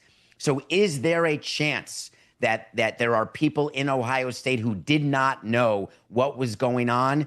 There is, but not the coaches and not the players around it and the executives at Ohio State, because it was brought to them and they ignored it. Okay. Nothing was ever brought to me during the course of my time with the Marlins about this doctor. So you volunteered. I'm sorry, I don't even know what to do with what it is that you just... Should we be asking more follow-ups? We should, yes. Well, that's one thing that I would do, but I also want to play Would You Attend Their Funeral? And so you want the joyful music. You used to be a journalist. I'm kind of stuck here. Yeah, I'm kind of stuck. Just but laid one up for you. I do have follow-up questions, though. Do that. Take me through the details of what handcuffs and what were in the clubhouse, because I didn't say the clubhouse. I said the doctor's office in the drawers where I was having my drawers around my ankle. But they were never used on me. Yeah, so you none mentioned, of these. okay, well, no one assumed it was used on you. No one I did. You, I'm just kidding. The other guy showered. Wait, but hold like on. That part you just threw that. That's in there. the other doctor. There's one question, one direct follow-up that we should be asking is: did you have any evidence that this doctor was making any of your players feel uncomfortable? No. Okay. We had no evidence at all. We were absolutely shocked, and that's why I told you I went back to players on our team and said, by the way, did this happen with you? Were you a part of this? And the answer was no. Not one player who was getting physicals or treated by this doctor ever saw any manifestation of these proclivities, whereas in Ohio State, there were issues all over the place. How'd you find out about the handcuffs? Oh, only when it got made public and he got arrested and he got sued. This is Googleable. I'm not making this story up. Okay. You can search a doctor and if it, with initials that may be DS, and you may find this story. All right, so I don't know the history of this and where the lines are in the details between deviance and illegalities. But just to put into context what David was saying about surviving Ohio State, which I would recommend to anybody, but it will make you uncomfortable, as these things should, so that people can learn about them. For decades, a doctor with high school boys who are arriving at a culture of sport where, okay, these people know what they're doing, right? It's all about winning. I need to trust the adults here, right? This doctor was preying on kids who didn't know, weren't old enough to know how they're supposed to deal with whatever is normal in the height of college sports, that a doctor showers several times a day with the players, even though he's not, working out or doing anything. And that's the doctor that everyone accepts as that's that doctor. Everyone knows he's a little weird. It's just a fundamental leadership breach that is an indictment of everyone who was in charge at Ohio State, where they put winning ahead of all other things in a way that was really overt and chronicled well in this. Now, please give me some happy music as palate cleanser and sorbet so we can get a little lighter on this segment. Yeah, funerals. Funerals, lighten it up around here. The conversations get a lot funnier when it's just around death instead of the serious societal stuff. By the way, Billy Ray Cyrus is dating Elizabeth Hurley. What? Mm-hmm. Who's 60? Whose balls are juiced? I don't see what the point of that is. What's the point of that? quite Why an did aside. why did you Little do that? tidbit that there was a window maybe 10 minutes ago to mention that. I digress. Sandy Alderson. Would you attend Sandy's Good one. funeral? Yeah. No. Here's why. Sandy was he was with the Mets for a while. He was with MLB for a while. He's someone who I thought was pretty good. Got a lot of credit for doing things, Hall of Famer in some circles. But no, even if it were convenient, I would be sorry because it means the passage of time, but I wouldn't go to the funeral. Former Marlins utility man Alfredo Amezaga. Would you attend his funeral? Oh, Mezzi. If I got a bunch of old players together, like if I would call up Miggy, who was good friends with him. You're making and it say, a party. It's a funeral. I mean, It feels like his funeral would be a party. I would only go if it were a reunion. Some sort of reunion of good teams that we had where we could hang out and party and have fun. I wouldn't go like with my head hung low and wear a tie. I'm not interested in that part, but I would definitely go with a bunch of the former guys and talk about the good times. Would you go to Miguel Cabrera's funeral if Alfredo Amezaga invited you? I wouldn't need an invitation from Amezaga to go to Miggy's funeral. But just to hang out with the guys, yeah. Yeah, so I wouldn't need it. So the reason why I need to hang out for Amezaga's funeral is he's sort of a fringe funeral, so I need an incentive. For Miggy, I don't need any incentive, though I wouldn't go to Venezuela. So let me actually say, depending on location for Miggy, I wouldn't put myself in jeopardy, but I would certainly go to the funeral in Florida. New twist on an old classic. Would Miguel Cabrera attend your funeral? I believe that he would send a fruit basket. There we go. That's nice. Wow. And you would send it to Detroit. Let's play Would You Attend David's Funeral? Greg, would you? Oh, wow. If I were invited, I think I might. Invited. You decide if you want to go or Be not. invited to a funeral. Invited? No, you don't. No, Invited. you don't show up.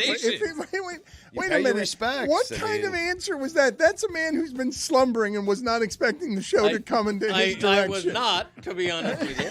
Caught off guard. But yes, I think I would attend. We're gonna RSVP. I think I would attend David's You funeral. get the fish or the chicken? You got startled by our show right Is it a there. buffet? I did. and then you made it an invitation only funeral. David, have you actually imagined who will be at your funeral? Yeah, I have an actual plan that I'm going to do a funeral in Vegas and have one more big party in Vegas. I'd like to be buried in a Vegas cemetery. So when people visit me, they can visit right off the airport at take it an A's McCarran game. and then go right to the casino. Make it easy for them. We'll go to an A's game before. We'll sprinkle your Just ashes. right for that, little day-night doubleheader. Documentary, Ashes in the Outfield. How David Samson was wrong and refused to admit it. By the way, the fruit basket's a better haul than you got the first time. See you later, David. Ranks better than Mike Rebello.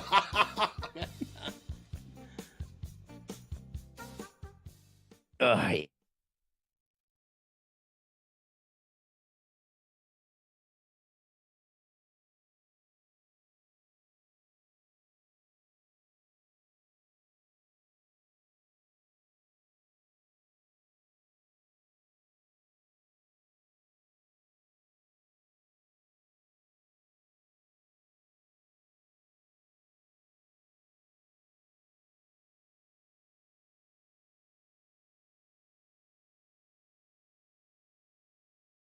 Team of the Miami Heat from Dwayne Wade gave us the greatest feeling, and LeBron James gave us the greatest feeling. However, in the last two games, Caleb Martin has been their star. Caleb Martin has been their best player. Over the last few games, our Michael Jordan has been outplayed by Caleb Martin over the last half of the series. He should have been the MVP last night. Well, that's Reggie Miller's fault. He said it on the broadcast again and again. Why are you yelling? You don't even have lights on then. You don't even have the status to yell at me right now. Because Reggie Miller told us on the broadcast last night. Surprised the audio works there out of that studio. Good God. Goodness gracious. Man. Can you see me at all? No. It's a dark screen. Why am I holding these lights to my face? I can't. Making me sweat. He's if been you holding the can't phone see to his me at face for all. 15 minutes. Dan, for 12 minutes, you have been in the black and in the dark. You can't see me at all? No. The power's out in the building, Dan. This is great. I have no idea how we're connected to Dan Patrick, honestly. It's hot in here too. All right. Well, Sweating. now I'm here. Now you don't have any signal here coming. Oh my God, I feel bad for you. Middle Arc You've Media. fallen already. Hiring now. Yeah. Hiring now. As Hopefully- media falls apart all over the United How States. about technicians? Hiring technicians right now, a lighting director, something like that. You got to start with the basics. A good We're in foundation, Dan. A brand new studio. I'm sure it wasn't cheap, Dan. I'm sure it wasn't Oh, no, cheap. I saw the tour. I saw the tour of the studio. Looked great. Do you know how hard it is Oh, to God. pay rent and buy things in Miami right now? Do you know how expensive things are here? Stugotz, Greg Cody, and Dan Le Batard make up that powerhouse show, the Dan Le Batard Show with Stugotz. And you know what? You're onto something. A blackout show. You know, we see audiences do it. You've done it with a show. Congratulations, Dan. I'm deeply embarrassed. Chris Wittingham's last day. When you guys make big announcements, are you one that just likes to rip the Band-Aid off or really just drag this out? Like, if you had something really important to say in this segment, would you just say it right now? Or would you, like, let's have a segment, have a little conversation, and then What do you build mean up big to it? announcements? Like what kind of big announcements? I don't know. I'm just saying if hypothetically someone wanted to announce something in here. Announce like Witty, what, if you though? wanted to announce something, would you just, like, are you rip the Band-Aid off kind of guy? I think I am. I don't like to drag things out. Get right to the point. Get right to the point. But why are you guys talking about big announcements? Because I just like to talk about life sometimes, and we all have big announcements to make sometimes. Right. You never and know. I just like to see. I like to go around the room, get a feel for how people like audience. How do you like? We're gonna give a little 10 seconds of silence here, so everyone in the audience can say how they handle big announcements. All right, so audience, when you have a big announcement, are you a rip the Band-Aid type, or do you, slow burn? Shh. Wow. This is a callback to Naked Chris, by the way. I used to do this with Naked Chris. You guys are so uncomfortable with silence, you couldn't get through 4 seconds. I mean, Chris is a been in radio for a long time, Dan. We're ready to go. Dan and I were ready for 10 seconds. So I still don't understand what you're doing, though. What are we making a big announcement here? Is that what you're saying? Yes, we are. But who's making it? Is Chris Cody making it? I mean, I am making a big announcement. Well, okay. I don't like to classify my own announcements as big or not big. Wait a minute. I'll leave that to you guys. I started this segment, and there's actually an announcement that needs to be made. What are the chances? Wow. Good at this.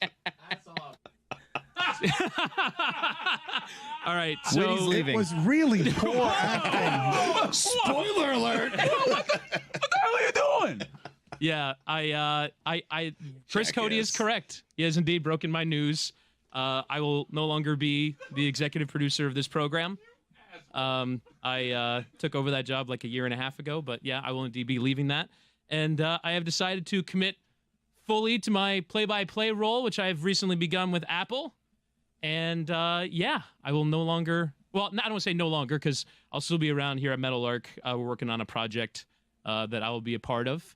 In terms of regular daily involvement on this show, that comes to a conclusion today. I'll still be around. Like, I think every once in a while, I'll still kind of.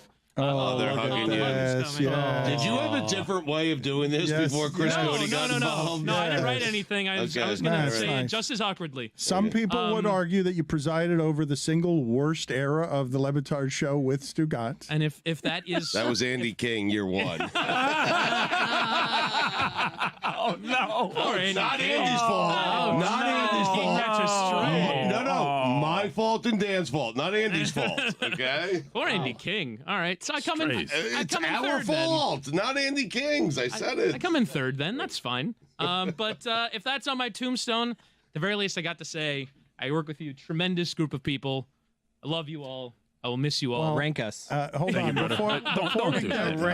Before we get to making this awkward and syrupy, we are very happy for you because when you started over here, you are now embarking on what is your dream job, correct? This is, and for those who do not know, we have known Wittingham since he was a young broadcaster in college, heard him on a WVUM game, and he was exceptional, noticed him that he was good at the art of play-by-play, and so you bailed us out during a really turbulent, difficult time by coming over here and simply being helpful at a time, and we still need the help because we're going to miss you, but you're getting your dream job. This is, and you want to devote yourself to it because you can't.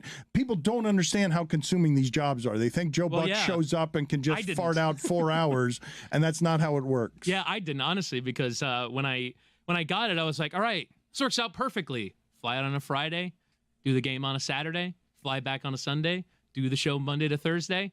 It'll be fine. It'll work out great. And then you get into doing it, it's like, whoa, this is a lot. So I've embarked on a couple trips and it kind of proved to be too much for me. And I kind of decided that, this is absolutely my dream job. And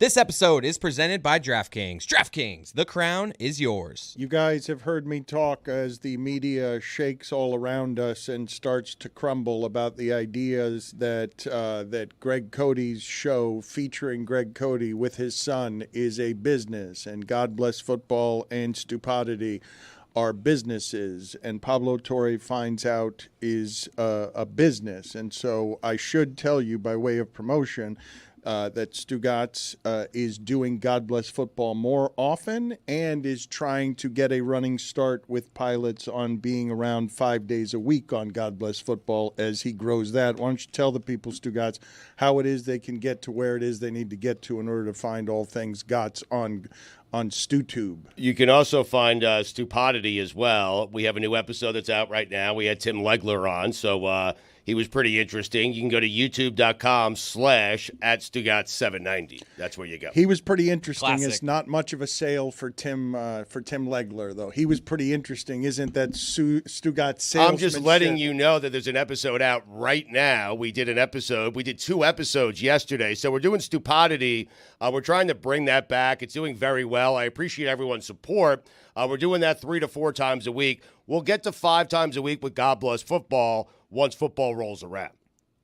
I tell you, when I hear that Tim Legler was pretty interesting. Who? Tim Legler. Legs. You do seem to be Legs was great. slurring. Seems to be a tough one for him. You put like 6 or 7 L's in Legler. Yeah, I did. It sounds like you after 12 beers. Yeah, well, you don't know what's in here. You don't know what's in here. But no, when I hear that he's pretty interesting, it makes me want to listen. Thank you. I mean, what pretty interesting? That's big praise. He was pretty interesting. Yes. It's not like maximum sales. think. Listen, is a great there's salesman. a ceiling with Tim Legler, and pretty interesting is the ceiling, and so he hit the ceiling. I was proud of Tim. I don't think that's the ceiling with Tim Legler. He's one of the best doing it. I think Tim Legler. He was great. But okay. I'm sorry that I'm not. I like to undersell that. That's not usually you. That's not usually you. I know. I want to ask all of you this question about you've heard me lament in various ways the degrees in which sports coverage changes, so that one of the talking points after Shea Gilgeous-Alexander and OKC gives us a championship that I guess people are sort of confused by because they're looking at it and are like, well, aren't all these guys supposed to suffer for a few years before they get that good and celebrate in their early 20s winning the NBA championship? They He just suffered last year. They seem indifferent. That's the part that annoyed me the most.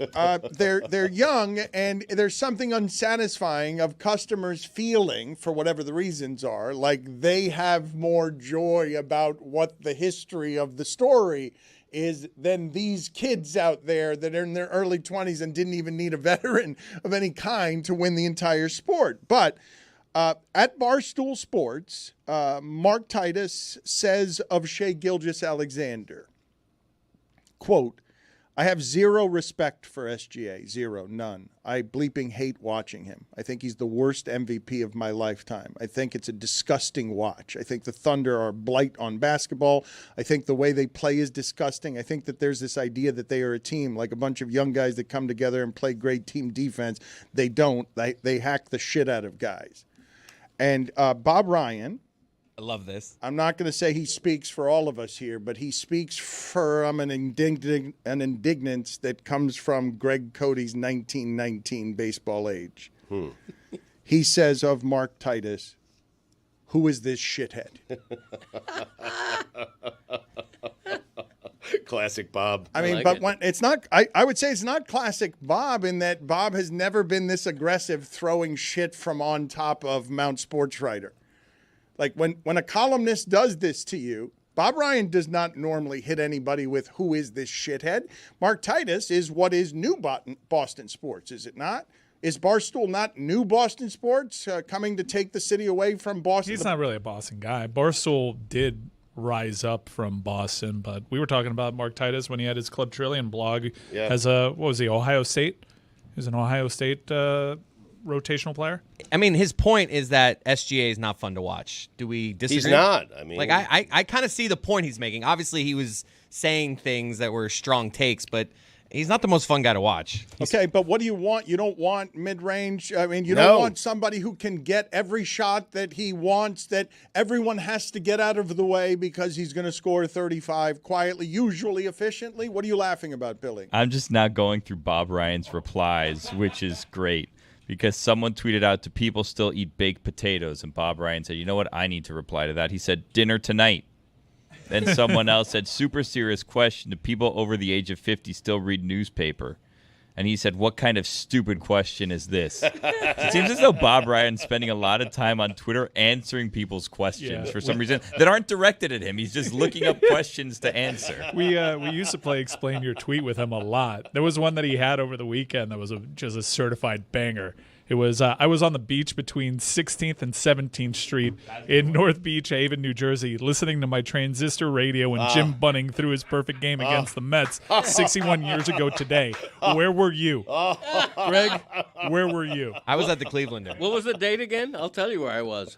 It was Jim Bunning's perfect game against the Mets 61 years ago. Greg, you can't do this. You've made up that you saw Wilt Chamberlain's game when famously there's no video of it. He saw it. I mean, you're just give him a chance. I mean, 1961. Well, I was 6 going on 7, so I don't have a vivid memory. Again, no, Bob, 61 years ago. Bob Ryan hitting you. Good chance you were home. I mean, Bob Ryan hitting you with "Who is this shithead?" That one stings if you're Titus. No. Yeah, he's been in the media game for 20 years, and he's had a respectable career that Bob should have been made aware of over the last few years. Someone tweeted out, "Am I the only person in America who's never owned a pair of Crocs?" And Bob said, "Hell no." Bobby. I'd like to bring back, explain your tweets. I'd like to bring back Bob Ryan. I was driving around this weekend. I heard Peter Gammons on the radio. Get out of here. Telling stories. Still doing it, huh? Diamond Notes. Wow. I believe last weekend, I don't know if this was a taped interview or not, might have been Peter Gammons' day at Fenway Park. Really? I think so. How did I miss that? I'd go. I'd Well, go. speaking of older, not this old, but speaking of ESPN personalities or people that you grew up on, Stugotz, Max Kellerman is about to make his return, and Max Kellerman has been a prodigy in our business since he was 14 years old. And I'd be curious, just people listening to this, what they would think of Max Kellerman leaving First Take, and I guess probably taking some of the nuance with him, because one of the complaints that Stephen A. had about Max Kellerman and getting him fired was that Max was offering context to an argument show when he wanted to do an argument show. And since then, it's become more and more of an argument show. Although I guess we probably all know at this point that Shannon Sharp is not likely to ever work at ESPN again, right? Like that's not. I don't know. Well, but I mean, I think we can reasonably assume that Shannon Sharp would like it to look like he has a chance to return. I don't know that you can be Disney and allow any of what happened there. Does he need to? I mean, it helps to be on that platform during the week, but Stephen A. has made it. I mean, I don't know how many people care about this, but Stephen A. just sort of works independently now. He got the deal that allows him to just be on First Take and then do everything else. And in doing so, First Take has been a giant for a long time.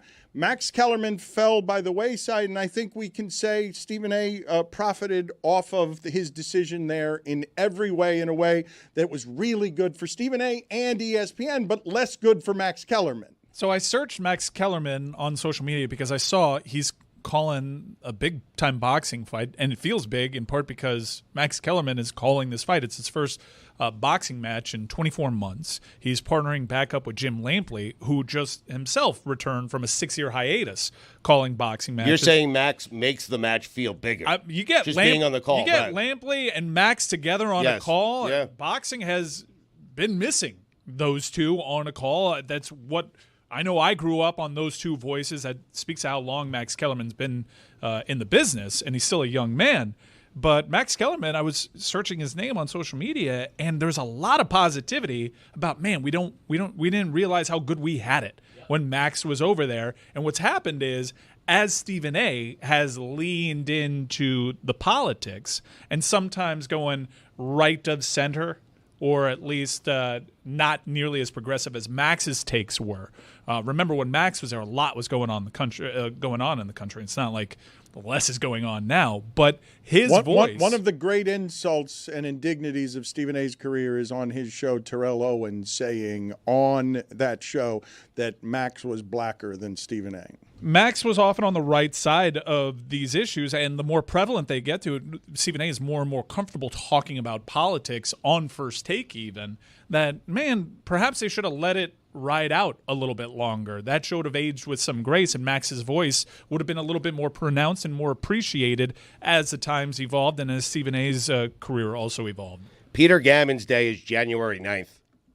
Was proclaimed in 2009, so just 16 years off on your take. Bob Ryan has defined himself as a Jersey guy in the questions, not a Boston guy. Wow. He replied to a question, do you like black coffee, no sugar, no cream? Bob Ryan has said, only way to go. Yeah. Then someone else tweeted, no one truly loves cauliflower, right? And he said, can't imagine. Put it on the poll, please, at Le Batard Show. Does anyone truly love cauliflower, yes or no? What do you think Max Kellerman's price would be? Because everyone has a price. What do you think Max Kellerman's price would be to call a Jake Paul fight? Ooh. Because I cannot imagine that Max Kellerman likes the Jake Paul boxing circus, and he views himself as a boxing historian and a gatekeeper for boxing. Well, but why are you doing that? Views himself. He replaced Larry Merchant. Larry Merchant was the longtime voice of boxing. It's a big deal that Lampley and Kellerman are doing this fight, and this is as UFC has its worst year at the top of 2025, diluted, but at least in part, by some of the ESPN Plus diluting of how many matches that they have on UFC. Boxing is trying to make some sort of comeback here, and Max Kellerman is purposely choosing the sport that he loves the most since being a prodigy from 14 years old to make a pretty loud return after 2 years of silence have shown us what, because super unusual for Max Kellerman to just disappear and now return and have value in a new media economy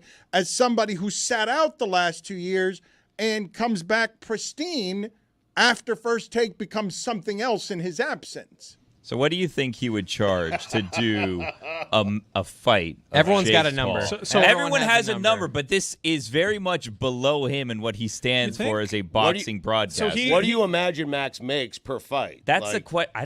I wouldn't know. I think because of contracts, he never had the opportunity to call one of Jake's fights because of different broadcast rights and him being tethered to HBO at the time. I could see him doing it. When he was calling ESPN, they didn't have the Jake Paul fights. Every time that I looked up that he talked about Jake Paul, he didn't really poo-poo him, to borrow a phrase from earlier. He broke it down seriously and did toe the line that, some of these cards are really good for the sport. They got good boxing cards there, especially the women's boxing game. So he has broken them down seriously. So I think he'd do it? I think he would. And look, this fight is being run by TKO, right? TKO has Logan Paul as a wrestler in WWE presently. There's all sorts of rumors of them partnering up with the Saudis and doing more of these boxing events, and Max Kellerman has been brought into the fold. So I imagine it's only a matter of time before he's calling one of these Paul brother fights. When I say Max Kellerman is a prodigy, I believe he was on New York cable television as a boxing analyst at 14. I believe he had a show at 14 years old, and that was his introduction to media, and he is extraordinary on boxing. It's his favorite sport. I believe Marcellus Wiley has called him a genius, and I do believe that is so of Max Kellerman. And so it was interesting to watch the changes in First Take over the last 4 years, but also happy to see that Max is returning.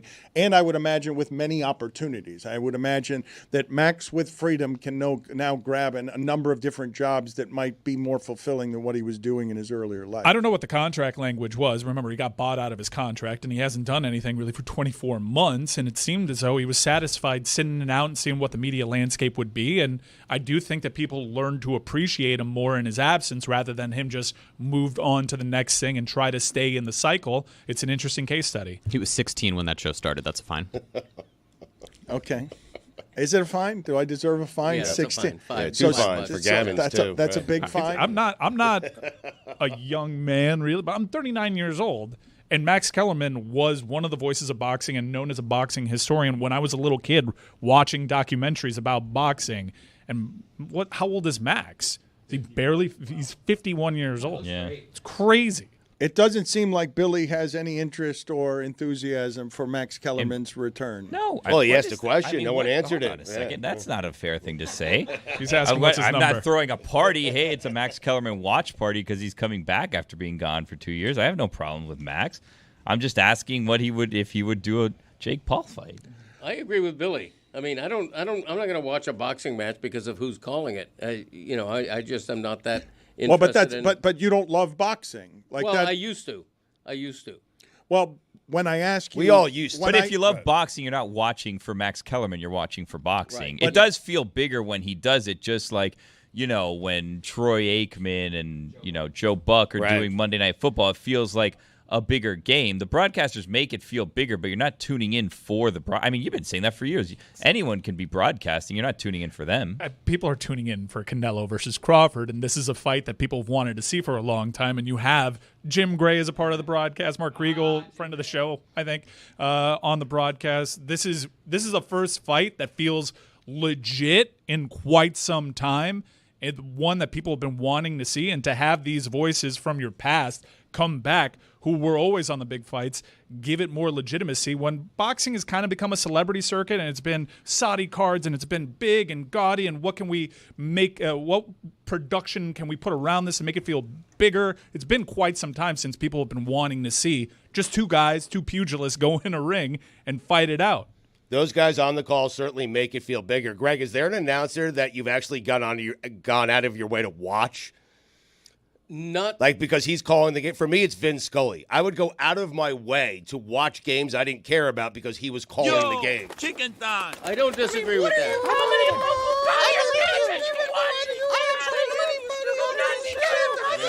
I did. I'm backing you up. I'm not dissenting chicken. I believe you. Yeah, actually believe it too. I believe you. MLB extra innings. Where the hell are you? What chickens? It's like how about chickens? I believe that's a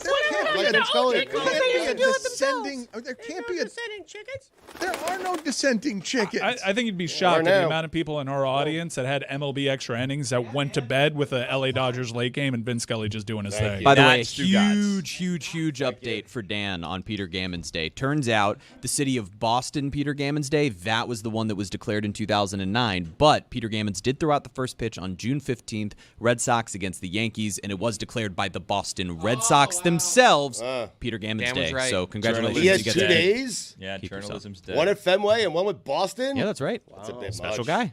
Greg, would you ever throw out a first pitch at a game when you're covering the team in the market?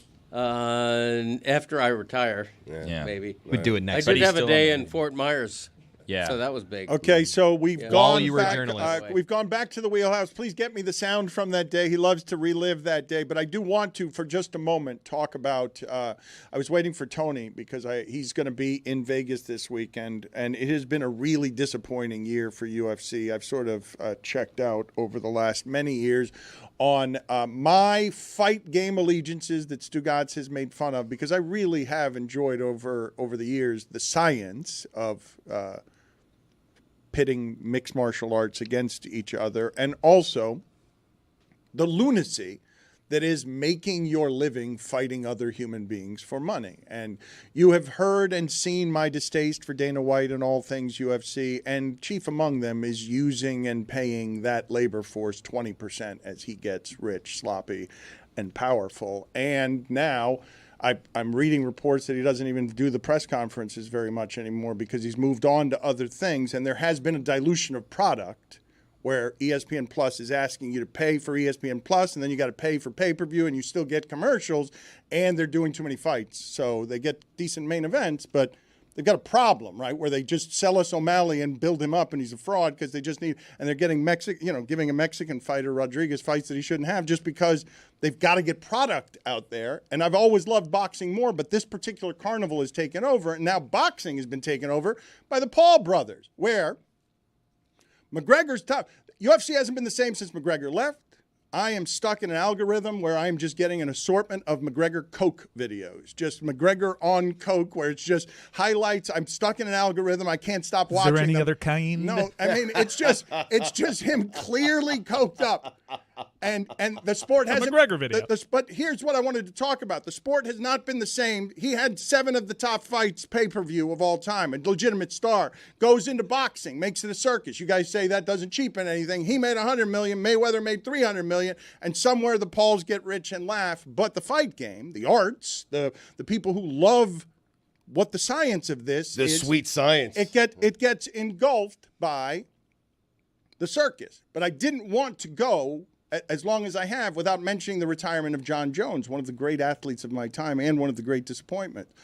I do not understand how a fighter of that magnitude, one of the best pound-for-pound people I've ever seen in the fight game, 50 years, how he would have the demons that he would have that would prevent him from, being remembered like George St. Pierre or Anderson Silva or whoever it is that you consider the best of all time. He retired so quietly while looking like he was ducking a heavyweight fight at the end of his career, and it was not the punctuation that a champion of that magnitude deserves, but his excellence is just marred by the amount of medicating that he was doing that made him reckless and specific to the fight game as an individual brand that has some demons, because how do you think these people climb to the top of fighting other human beings for a living? There are going to be demons all around the disciplines. It could be posturing, though. Don't you believe? He's taken extended leaves of absence, and sometimes it's because of suspensions. He has publicly been posturing for a mega fight inside of the UFC.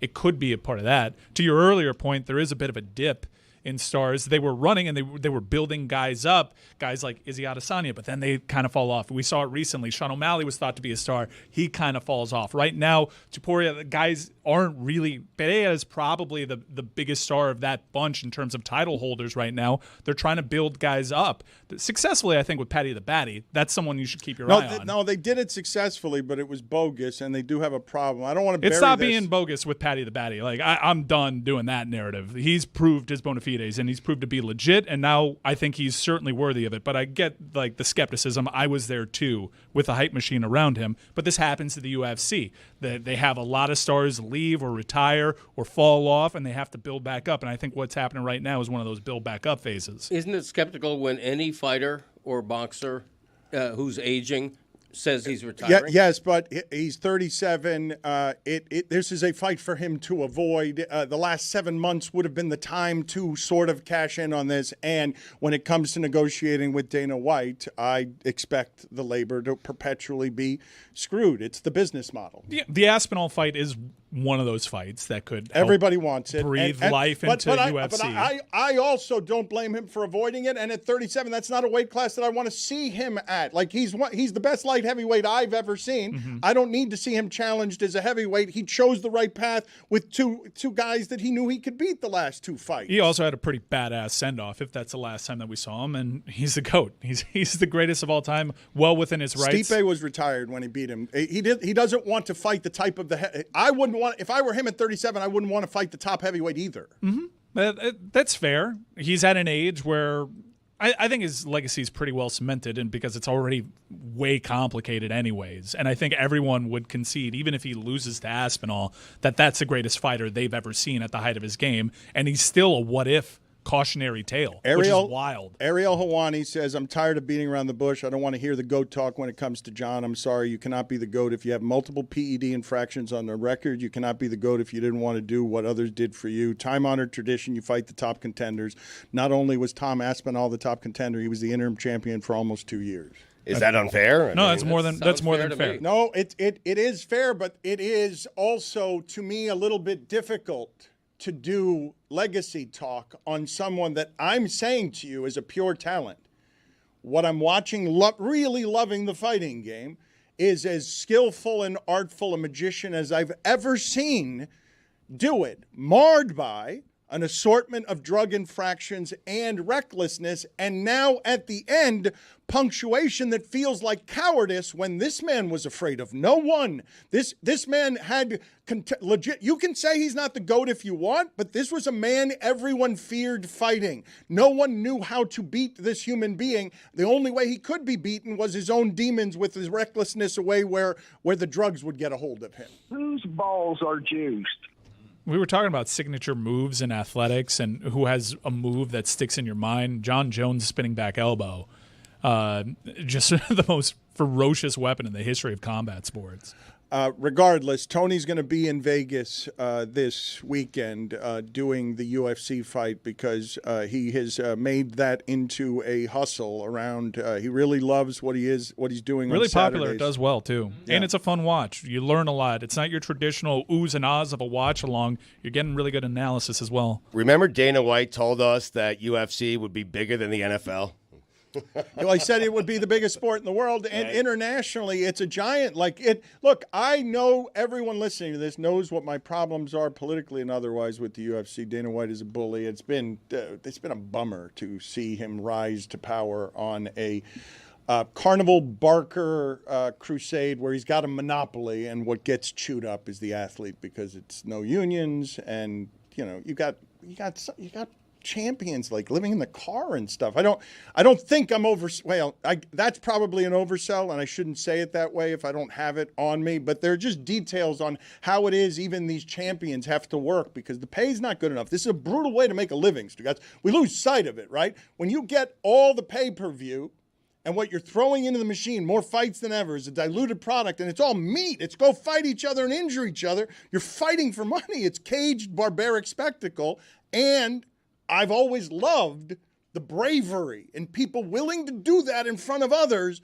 when it's just them, no teammates, and you're fighting your fear in front of people. It's gladiator shit. Can I throw a theory at you? When is the UFC media rights deal up? Expires at the end of the year. This is a pretty good leverage point for John Jones because how does Dana want to impress a new broadcast partner with a brand new deal? I'm sure every negotiation that he's having with a potential broadcast partner is, can we get the Aspinall-John Jones fight? If you're John Jones, now's a perfect time to pull this move and say, I'm done forever because it maximizes your own leverage as UFC is negotiating, possibly invoking your own name in these broadcast Do you rights know deals. how crazy it has to make the fighters in UFC to see McGregor make $100 million over there, to see Ngannou make more than he ever made in his fighting career in UFC? Boxing spectacle, go get the pay-per-view money. It's been jarring to see the business jostled like that on both fronts.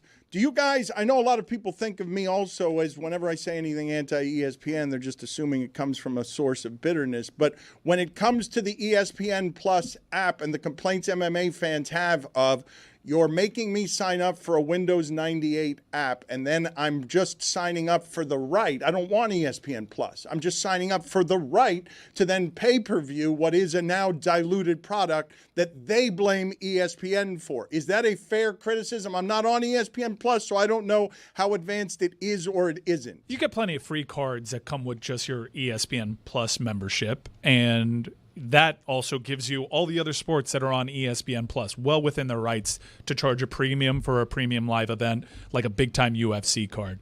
It has been rumored that there's not going to be one standalone home, that they're going to try to divvy up the television rights. TKO kind of learning a little bit from their WWE side of the business. So it'll be interesting to see what kind of promises he's making. What is their flagship home? What kind of cards will go on other broadcasters? Will those other broadcasters feel like they're second banana when it comes to these conversations? It's combat sports. You can't really guarantee. The only thing that you can guarantee is bigger names. And right now, they've got a name problem. Can you guys please find for me, and also it doesn't help when all the guys from Russia want to take it to the ground and pound you, and it's not an entertaining style of fights haven't been not great. An entertaining style. But that's why Paddy the Baddy, you got to kind of root for him. At first, I was like, this is all phony. They're just feeding him cheap guys to try to get him over and do this Conor McGregor redux.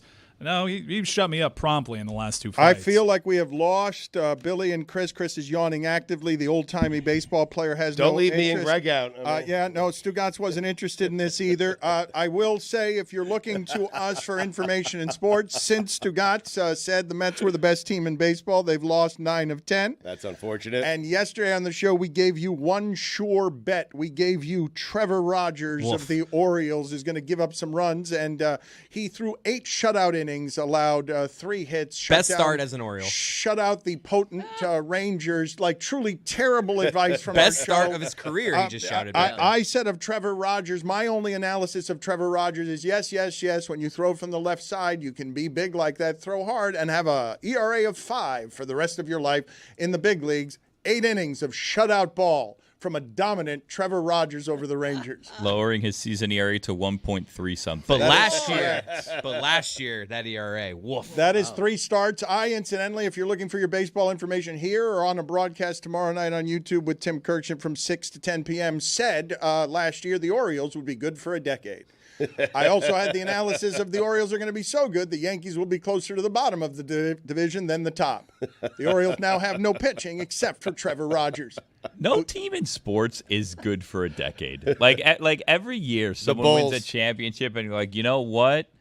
This team, they're the favorites to win next year. Next year, they finished like 8th seed. I just thought farm system and arms, they had so many young people. Warriors so many kinda did young it. people. Yeah, there's some teams that have Warriors done kind it. of pulled it off. Lakers, Celtics, 80s. I think locally you have a team that's built for it, certainly. Right. The Heat kind of did it. Patriots did it. Let's go to Greg Cody. Greg Cody Day. Orioles in was last it place. Fort Myers? Was it where minor league baseball? Yes, Fort Here is Myers. Greg Cody after 70 years living in South Florida, still having trouble with the Latin names. Stepping to the plate, number 13, Yeltsin and Carnacion. I just misread it. That's a tough one. Happens, yeah. Just like Legler. It's Yeah. tricky. Probably a typo. I also have a sad news station promoting Greg Cody night. Greg Cody night. Okay. Saturday, it's Bark in the Park night at the Fort Myers Miracle game. The Miracle take on the Lakeland Flying Tigers at 6 o'clock. Ooh, that oatmeal. It's the oatmeal. The dog-friendly event includes doggy pools, adoptable dogs as well, even treat bags for your own puppies. It's also Buddy the Elf night, so if you dress as Buddy the Elf, you get a special ticket offer. There's a Santa hat giveaway, a car giveaway, and it's Greg Coat night. Greg Cody night. Okay. That is the greatest promotion I've ever heard. Buddy the Elf. That is For so oatmeal. much better than Tim Legler is pretty interesting. Buried the lead. That is how you sell an upcoming event. I'm so sad that I missed everything that was going on. Saturday, it's Bark in the Park night at the Fort Myers Miracle game. Ridiculous. The Miracle take on the Lakeland Flying Tigers at 6 o'clock. Ooh, that oatmeal. It's the oatmeal. The dog-friendly event includes doggy pools, adoptable dogs as well, even treat bags for your own puppies. It's also Buddy the Elf night, so if you dress as Buddy the Elf, you get a special ticket offer. There's a Santa hat giveaway, Who's a Buddy car the Elf? giveaway, and it's Greg Coat night. Who's Greg Coat? Greg What Cody an night. amateur.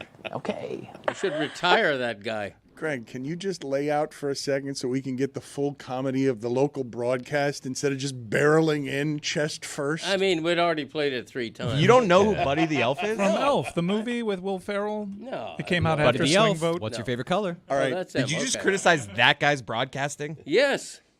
As you Stepping to should. the plate, number 13, Yeltsin and Carnacion. I got it right eventually. You did, yeah. This broadcast had 4 things to sell in front of Greg Coat night, Which is ridiculous. What an insult. Look, you were not the main event here. They can't even get your name right. If I were writing this as comedy, okay, if you gave me this as fiction, I'd have indigestion interrupted by oatmeal in the middle of my broadcast. Indigestion. And then I would also have the comedically great reaction of the broadcasters trying to do chumminess while not knowing the name of the headliner. An adopted dog? After Buddy the Elf and an assortment of adopted dogs. Saturday, it's Bark in the Park night at the Fort Myers Miracle game. The Miracle take on the Lakeland Flying Tigers at 6 o'clock. Ooh, that oatmeal. It's the oatmeal. The dog-friendly event includes doggy pools, adoptable dogs as well, even treat bags for your own puppies. It's also Buddy the Elf night, so if you dress as Buddy the Elf, you get a special ticket offer. There's a Santa hat giveaway, a car giveaway, and it's Greg Coat night. Greg Cody night. Amateur. Off in the distance. The He best should be part of fired. that I forgot about, Did it again. in that clip, a throwaway line is also a car giveaway. Somebody in our suite, one of our friends, the guy he Yes. brought, won the car, That's right. and we felt so uncomfortable because we were the special, he gave away the car. The guy rejected the car. It was a used car. I know, but it's still worth thousands of dollars. You guys tell stories horribly. Start from the beginning. What $900 happened? There's a car car. given away. It was a Your car friend giveaway. won. It was a used car. It was a car What giveaway. kind of car was Let's it? Who hear did him he out. give Hold it on. to? Hold First of all, I don't remember it being a used car. It might be. I'm not saying you're wrong about that. I don't remember that detail. It was just a car giveaway that in the 7th inning, anyone who had How a do you not ticket, remember that detail? And- it's an important detail. and they announced the name, and Like the people making the announcement were in our suite. I think my dad made the announcement. My dad picked the winning thing. So when the winner comes from the suite, that the person we all were just suspicious. This is, so the guy was The literally fix is like, in, right. the guy was like, Right. I'm good. I don't need the car. I don't need the used car. Because it was a $700 clunker. No, it was not. All right, it was now like a we're nice getting truck. details. Now we're getting Your friend just gave away a truck? Yes, a friend of a friend. $700 clunker is what you're. There's some details missing. Who's Shams? Who's Barry Jackson? Whose information is right? Because it doesn't sound like your information is right. I'm 100% right. We rejected a car. The only Okay. dispute here is whether the car was used This or is not. what I want. I want you to play it again. I want everyone to lay out because Cody you get did Santa it again. hats at least? Thank you for not laying out. Just immediately ignores what I'm saying. Doesn't hear anyone except his own voice in his head. Can you play for me again, Greg Cody, toward the end of this? I need you guys to listen to how the anchors get out of this. Saturday, it's Bark in the Park night at the Fort Myers Miracle game. The Miracle take on the Lakeland Flying Tigers at 6 o'clock. Ooh, that oatmeal. It's the oatmeal. The dog-friendly event includes doggy pools, adoptable dogs as well, even treat bags for your own puppies. It's also Buddy the Elf night, so if you dress as Buddy the Elf, you get a special ticket offer. There's a Santa hat giveaway, a car giveaway, and it's Greg Coat night. Greg Cody night. Okay. That okay? 9 things he advertised. 9. One of my favorite things John Oliver does is just local newscasts. We're going to miss them when they're gone. Going to miss them. You think they're going? I don't think so.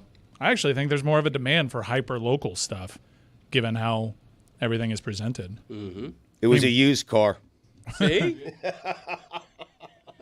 Of course it was. A $700 clunker, have been you called it. Well- 700, the shell of a car. Where'd you get that from, That by the doesn't way? have an It was a engine. used car, courtesy of Dixie Buick GMC. There you go.